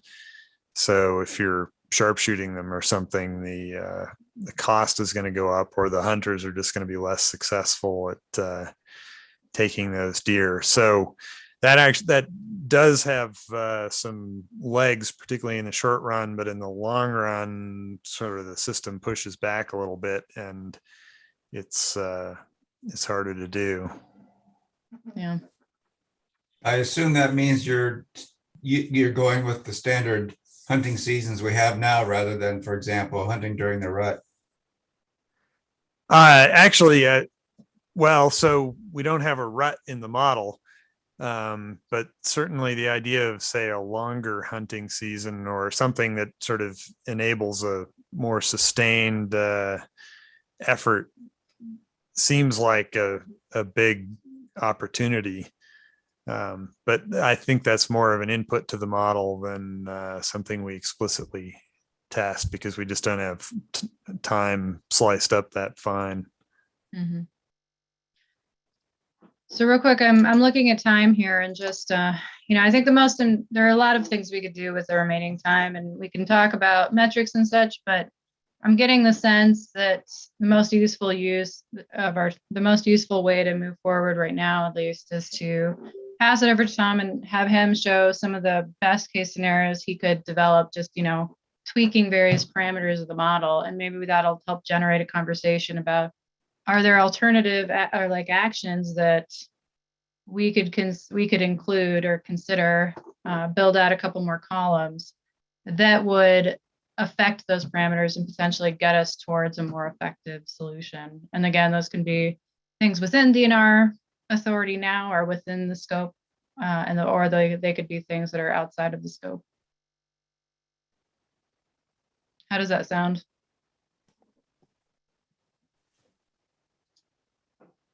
All right, I'm gonna stop share.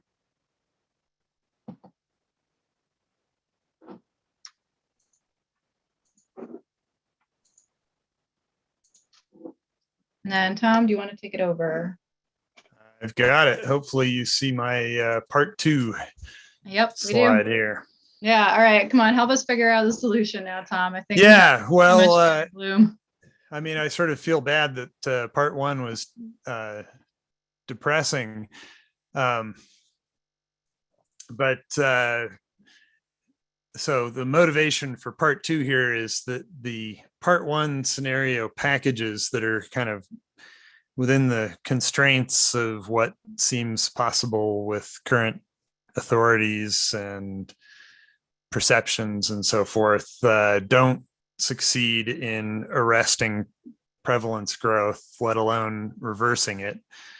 And actually, I'm from Montana, and the official position of Montana Fish, Wildlife, and Parks is that no other jurisdiction has succeeded in controlling CWD. So they're not even going to try. And I guess I just don't like to take things lying down. I'd like to find a winning strategy here and know what that takes. So maybe it's new legislative authorities, more money, better use of existing money, some kind of clever coordination to exploit the interactions among policies, and maybe also a certain amount of luck from favorable natural conditions or something like that. So essentially, I'm using the model to search for leverage. Where are the kind of the pressure points that we can touch on in order to make the best outcome possible? And there's some tools for that. We can do sensitivity analysis and just kind of comprehensively test everything. I've done a little of that, which I can show you. And then there's some things we haven't explored yet, like just turning an algorithm loose to look for optimal strategies. But we don't have all the pieces we need for that yet. The key one missing is some kind of sort of agency budget that imposes some constraints that says you can't do everything at once.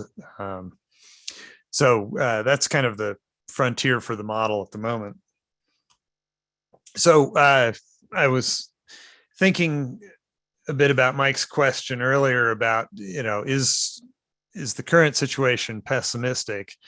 And I think it may be that the kind of the base case in the model is pessimistic, particularly for the endemic area. So the situation would be easier to manage if you have less direct and indirect transmission, obviously. If there's more density dependence, so that say antlerless harvest or other density reduction strategies work by lowering the density of deer so that they socialize with one another less and spread the disease around less. Literature's all over the map on that. And it's also easier if the environmental prion accumulation effect is less important. And that happens both if kind of the deposition and exposure are less, and if the prions are shorter lived. If prions live forever, that makes the problem really hard to reverse in the endemic area, because you have a big load that's then tied up in clays and other environmental sinks, and it just keeps coming back forever. So if that's not true, then the situation is we can be a little more optimistic about the long term. It's also a little easier if there's less kind of population rebound when food is abundant. So in the base cases we've looked at so far, when the population falls from, say, antlerless harvest, then there's more food per deer, reproductive success is greater, and that kind of resists further decreases in the population. So there are a bunch of reasons to think that you could construct a scenario that's more optimistic, but the combination still has to fit the data. So for example, there are trade-offs. If there's less indirect transmission, then there must be more direct transmission in order to explain a given observed growth rate. But there is a lot of wiggle room in the parameters. And actually, there's also a lot of variation in the literature, not only in the transmission parameters, but in kind of deer population dynamics and age structure effects and things like that. There's just a lot we don't know about the epidemiology. So I quickly constructed an easier version of an endemic area So this is the base case. So the blue line is what we were looking at earlier in part one. The red line is the alternative, easier scenario. So you'll notice that over the historic period, they're almost identical. I wasn't completely scrupulous about it, but basically these have roughly the same growth rate. And if this were real data with noise in it, you wouldn't be able to tell the difference between the two trajectories, I think. Interestingly, they imply different futures to some extent. The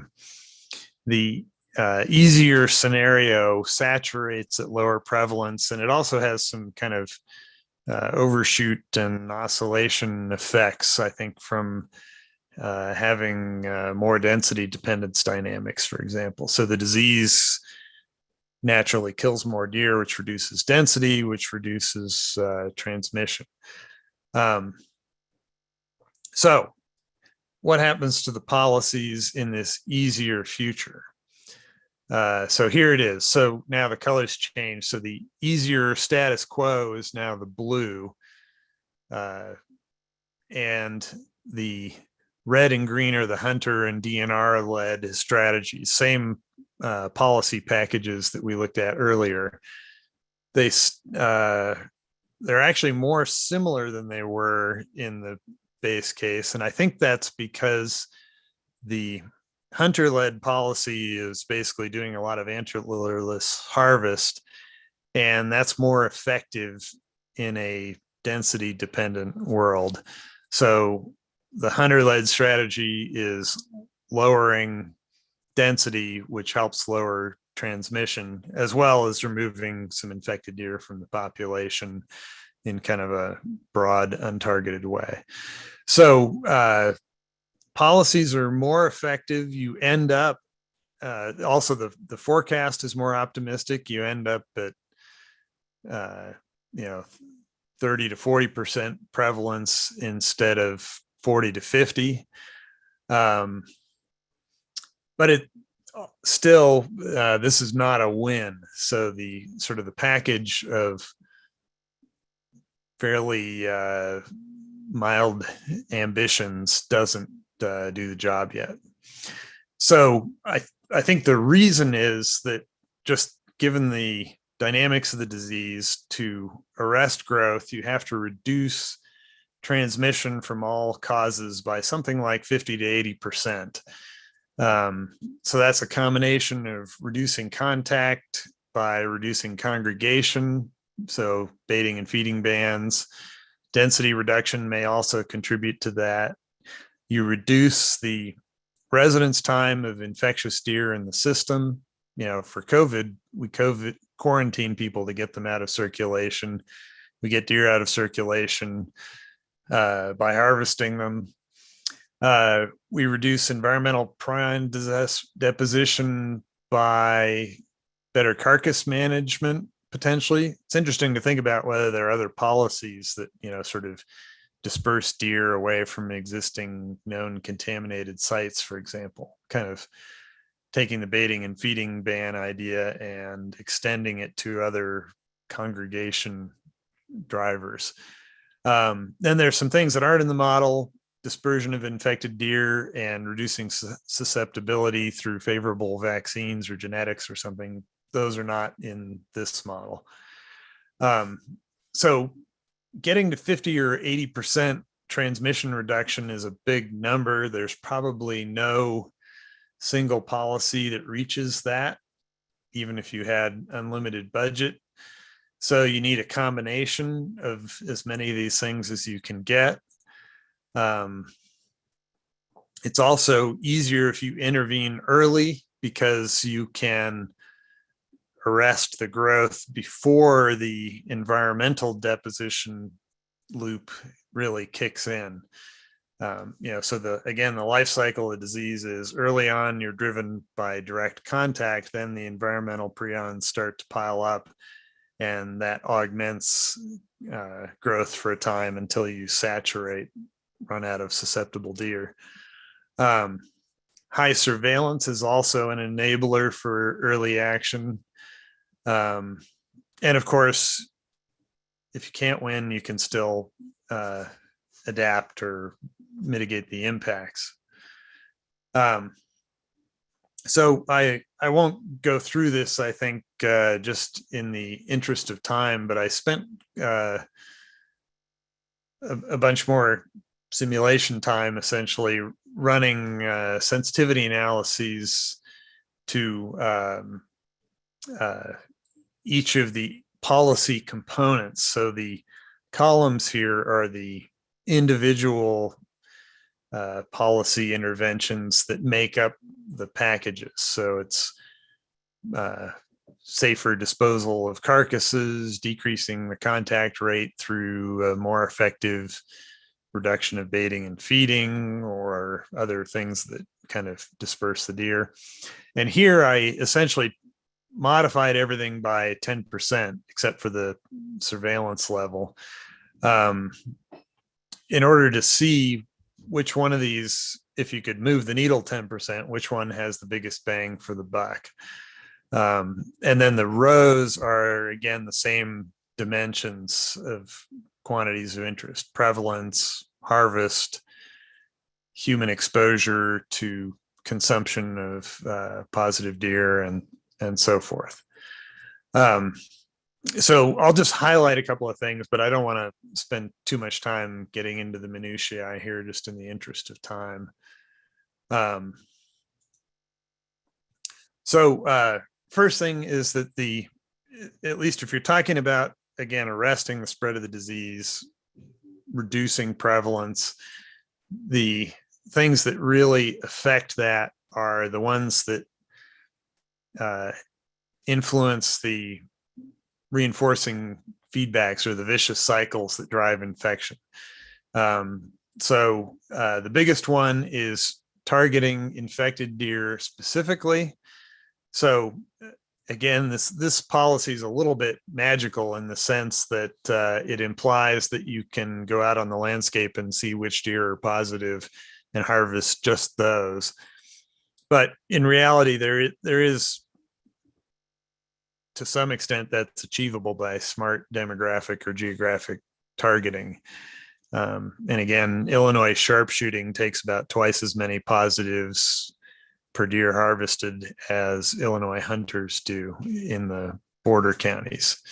So there's at least some scope for doing that. Decreasing the contact rate is also high leverage, and increasing the antlerless harvest is high leverage, or mildly. And actually, this is not the easier scenario. This is the kind of somewhat pessimistic scenario where density dependence doesn't help you very much. So it's possible that that this column could get greener, essentially, under different assumptions about spread. A couple other features. One is you notice all of those kind of infectiousness targeting policies are effective, but decreasing the contact rate and taking only infected deer actually increase the healthy deer population, whereas antlerless hunting is doing an across the board density reduction. So it decreases the healthy population at the same time that it decreases the infectious population.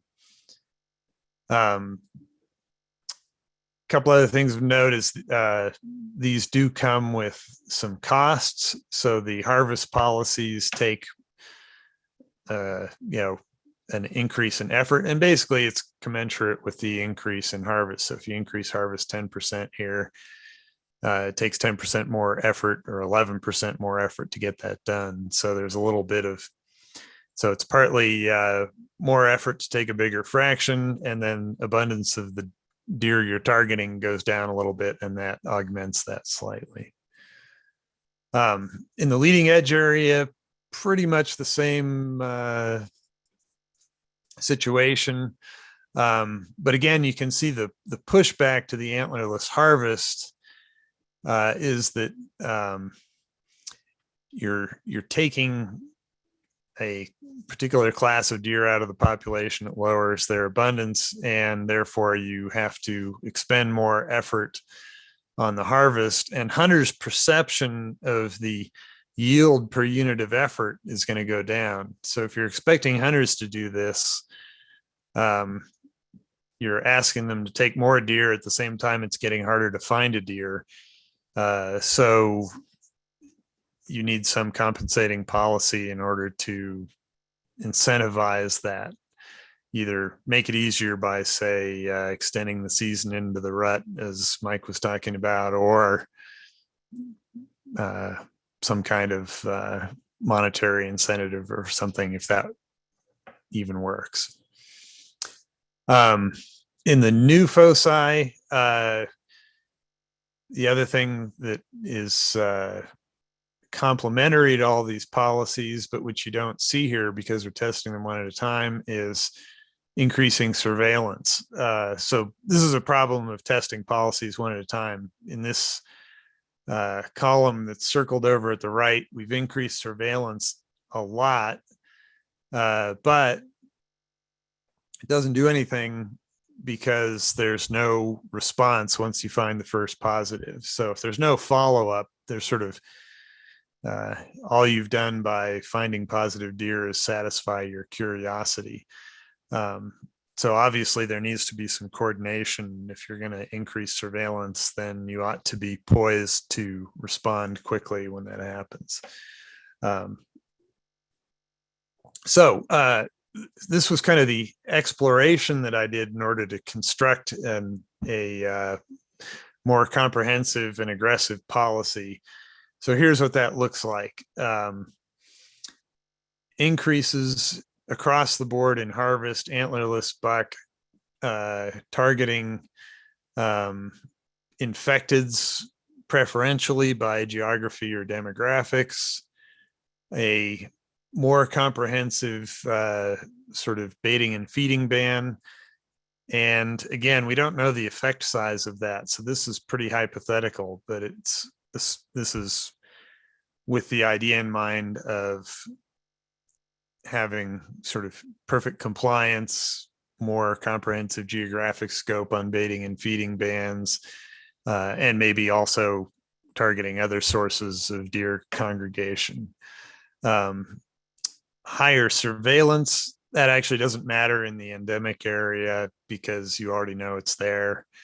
And having 100% safe carcass disposal.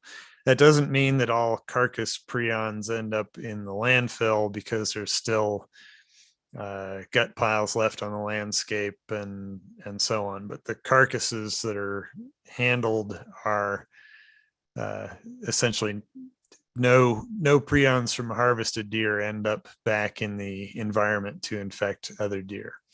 So that's kind of an aggressive across the board package. And it's a number of things that each take a 20% chunk out of disease transmission, or in the case of contact reduction here, 30%. So this should add up enough to get to the job done. And then I tested that in each of the areas, and just looking at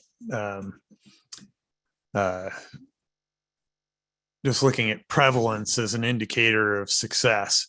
So in the endemic area, implementing this policy in 2022, where we're on the brink now, it does reverse growth, but then you wind up kind of stuck at about 6 or 7% prevalence on a long-term basis. And that's the entrenched environmental prion accumulation problem. So it's hard to get back to zero, even in the long time horizon. Again, though, this is the more pessimistic of the scenarios. So it could be that reality is more favorable than this, and that it's possible to get back. But basically, this suggests that there's a long road ahead in the endemic area. In the leading edge, kind of the same problem, but you stabilize at a much lower level due to the earlier intervention. And the good news is actually in the new foci. So this is where you intervene when prevalence is, say, less than 1%. There are only a few deer in the county or the township, and you can go out and aggressively remove them via multiple means, and no significant accumulation of environmental prions yet. So you can see, so the blue is the base case, and the red and the green, which are down at the very bottom edge of the chart here, are just two different random realizations. And in the red run, actually, the disease goes extinct. After about 2030, there are no new infections. So this was a successful eradication. In the green scenario, it bubbles along among just a few infected deer and remains at risk of taking off if you stop your policies.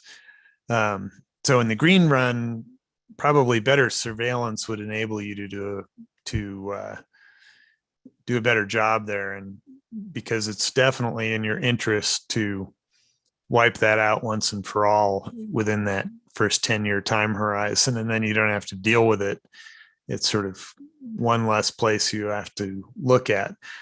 That does require a lot of ongoing surveillance for a fairly long horizon, or in order to be sure that it's really gone. But it is possible to essentially wipe it out in particular geographies. So I think kind of the combination of the possibly easier reality and a more aggressive set of policies paints a more optimistic picture. It is possible to control prevalence. It's easier in the new low prevalence areas than in the high prevalence areas where the problem has become entrenched. Delay makes it harder to get the job done.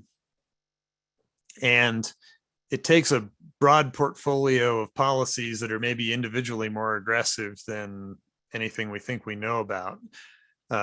So there are lots of implementation questions about how this could get done, but I think it could get done. And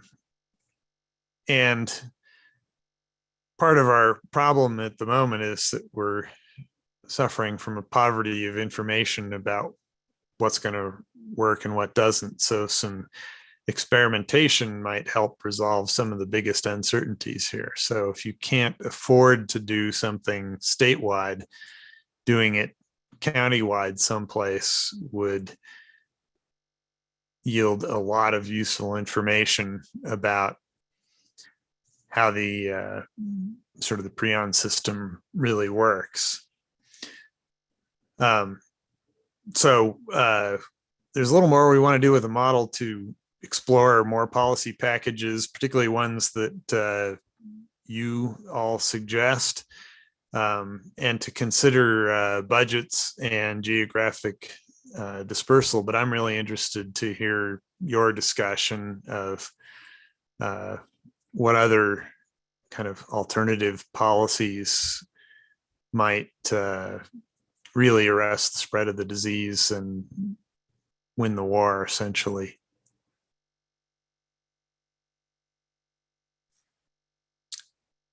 Thanks. Questions?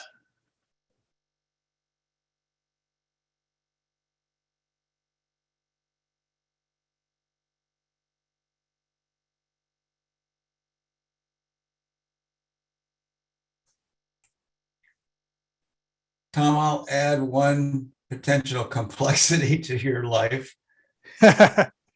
which I'm sure you're just delighted to hear.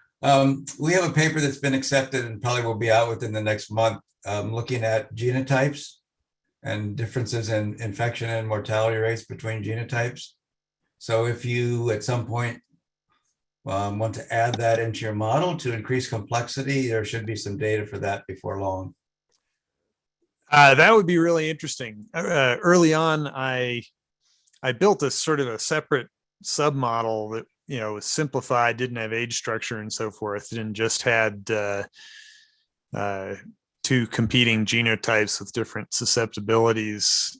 And yeah, I was basically looking to explore the, I can't think of the name of the authors, the Wyoming case, in which rising prevalence was associated with rising prevalence of resistant genotypes. And my initial experience with that was that it was a slow process, so that it would probably be better not to add the complexity to the integrated model, because of course, everywhere that we already have a lot of buckets of deer, I think 32 for 2 sexes and 4 age classes, and well, and then multiply by regions.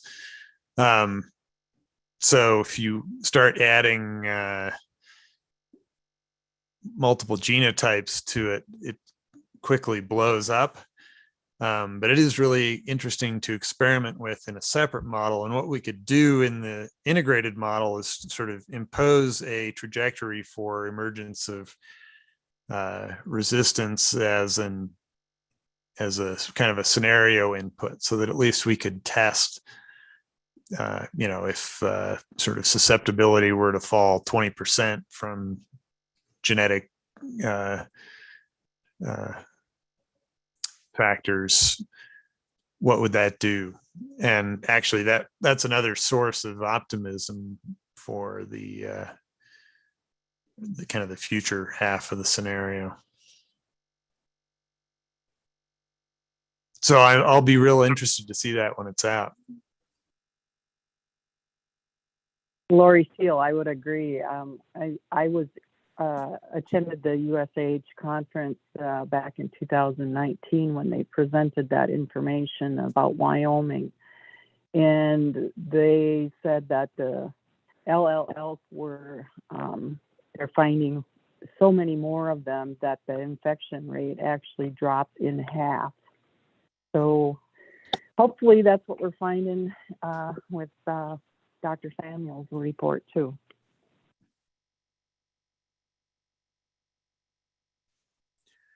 Great. I guess if you look at the longest horizon, it could go both ways. If you have emergence of strain variants as well, but hopefully it's an opportunity.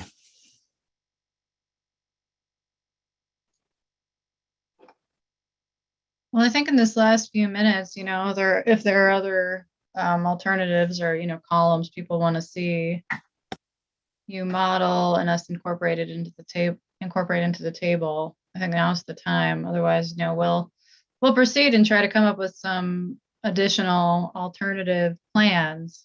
But yeah, any input on that process would be appreciated. Could you go back a couple of slides, Tom, where you talked about the different actions? You listed the different actions that were taken. Yeah, so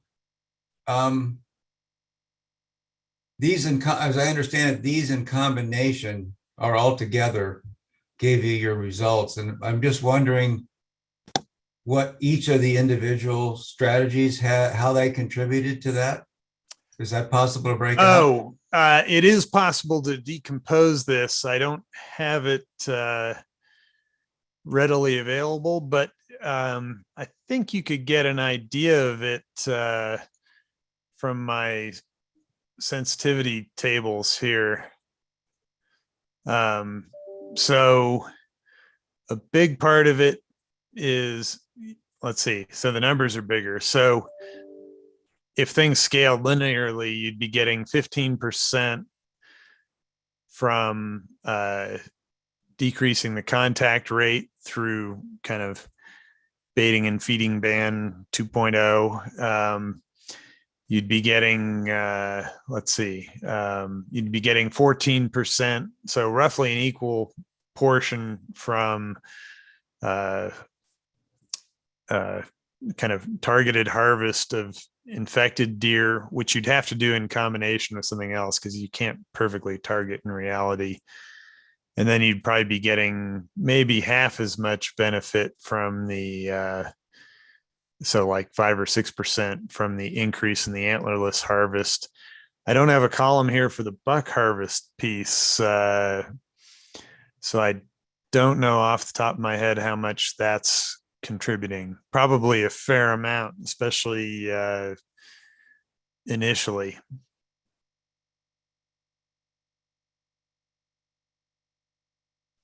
The other items here, like reducing consumption of known positives and so forth, are mainly relevant to human exposure rather than to prevalence. Tom, I saw in that was the aggressive or whatever that the other aggressive option or whatever that you were just showing the buck harvest being 50%. And that's we see that's observed now, and it used to be. I mean, it used to be the case that we'd have buck harvest, 70% or higher harvest rates, and obviously lots have changed with hunter preferences and the deer hunter dynamics and stuff. But so, I mean, maybe a potential scenario is even making that more aggressive. Yeah, and actually, now that I think about it, these harvest percentages are still subject to this kind of long-term 2% a year decline in effort. So actually, by the time you get to 2050, that 50% is not 50% anymore. So there may be scope to kind of bump these numbers up even more. That's a good thought.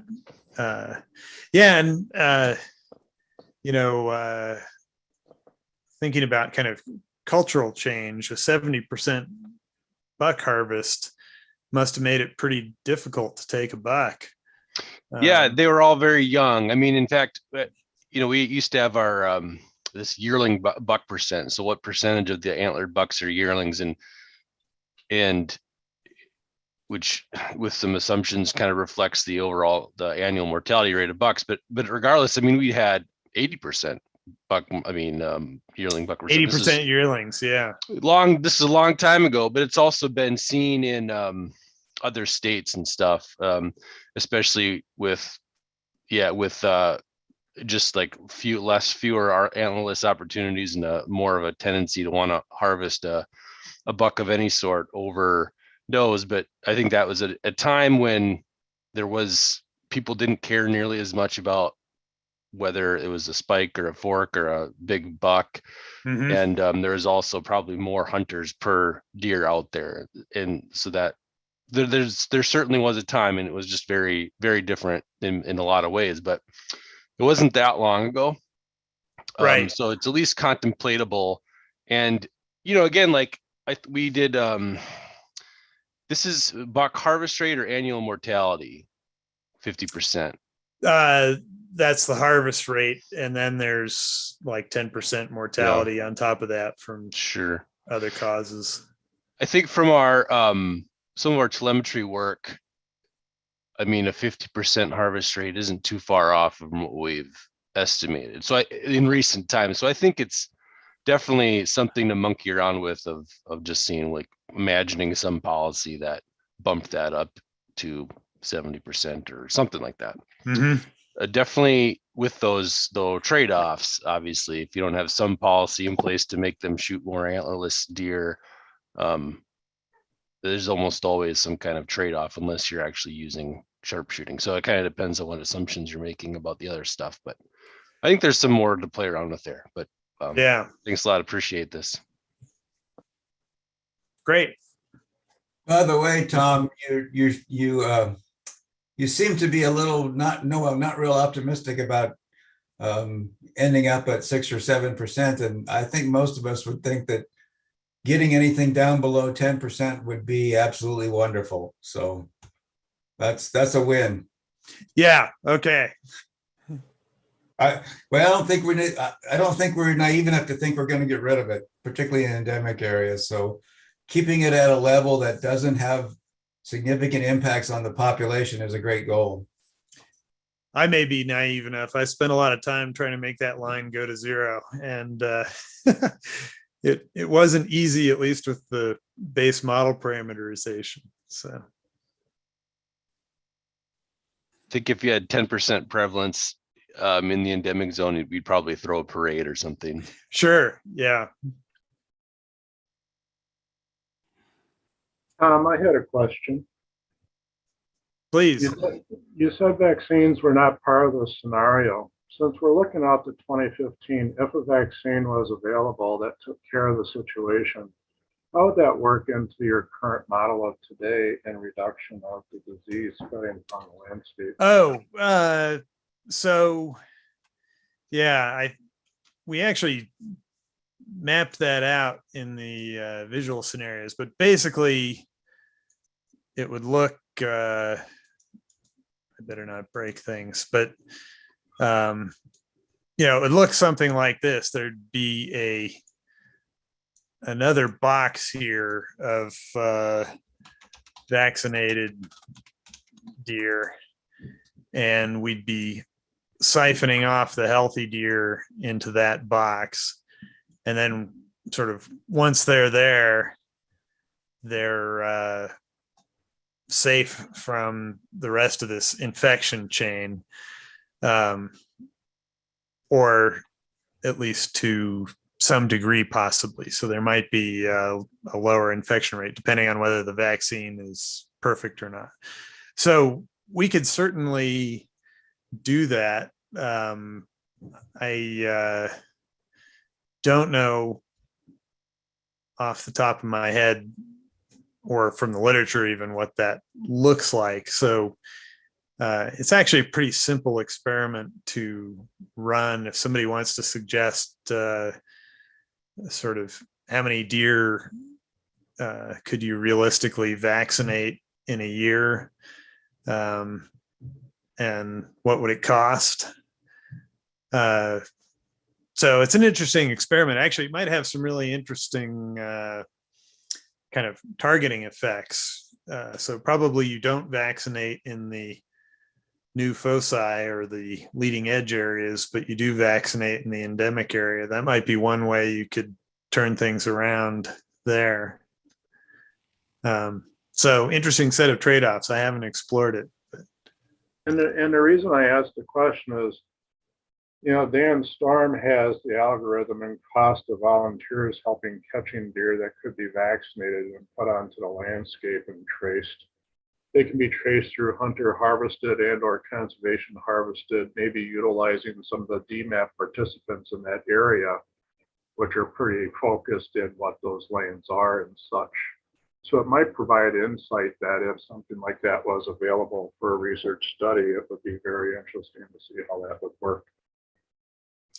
It might also have some implications for your strategy over time. If, as soon as you have some certainty you're going to get a vaccine, you might want to spend some of your control money on other things in anticipation that that's going to pick up some of the slack for you.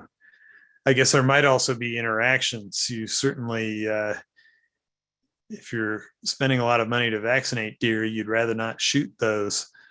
So maybe the vaccine should also turn their fur blue or something. I think that's a good idea to wrap up our meeting on right there. Blue fur deer. But no, I think this is good. Shows that obviously more discussion to be had on alternatives, other ideas. Obviously, we're at the 1:30, a little bit over mark. I think we threw a lot of information out today. Probably didn't get as far into the discussion as we would have hoped, but hopefully it's apparent to everyone on the committee by now. We take the pre-work that's done and implement it into preparation for these meetings. So there's if discussion didn't happen to what you'd like to today, there's going to be another pre-work round that will develop. And then I guess what's apparent to me is the one more January meeting is going to be really useful to the committee to have that a little bit more meeting open to discussion and less on information like this meeting kind of turned to. So I guess I'm leaning towards having that meeting, and instead of having a vote now, or what I'll throw out to the committee is if anyone has strong feelings to not hold that January meeting, just send me an email and then we can have a discussion on it. But as of right now, I think let's plan on having the January meeting, be able to react to the next step of the input document, consequences table, more input from you all, and then that next meeting can have a bigger discussion component as well. So, but with that, I can see if Jen or Christine have any other wrap-up items, but. No, I think you covered it, Kurt. Thank you. All right. Well, then I think everyone deserves a good break after today's information. And thank you all for your time. And we will be in touch on that pre-work. Obviously, the holidays will be coming up, but just keep an eye out on your email and we'll get some more information to you and keep in communication for January. Thank you, everyone.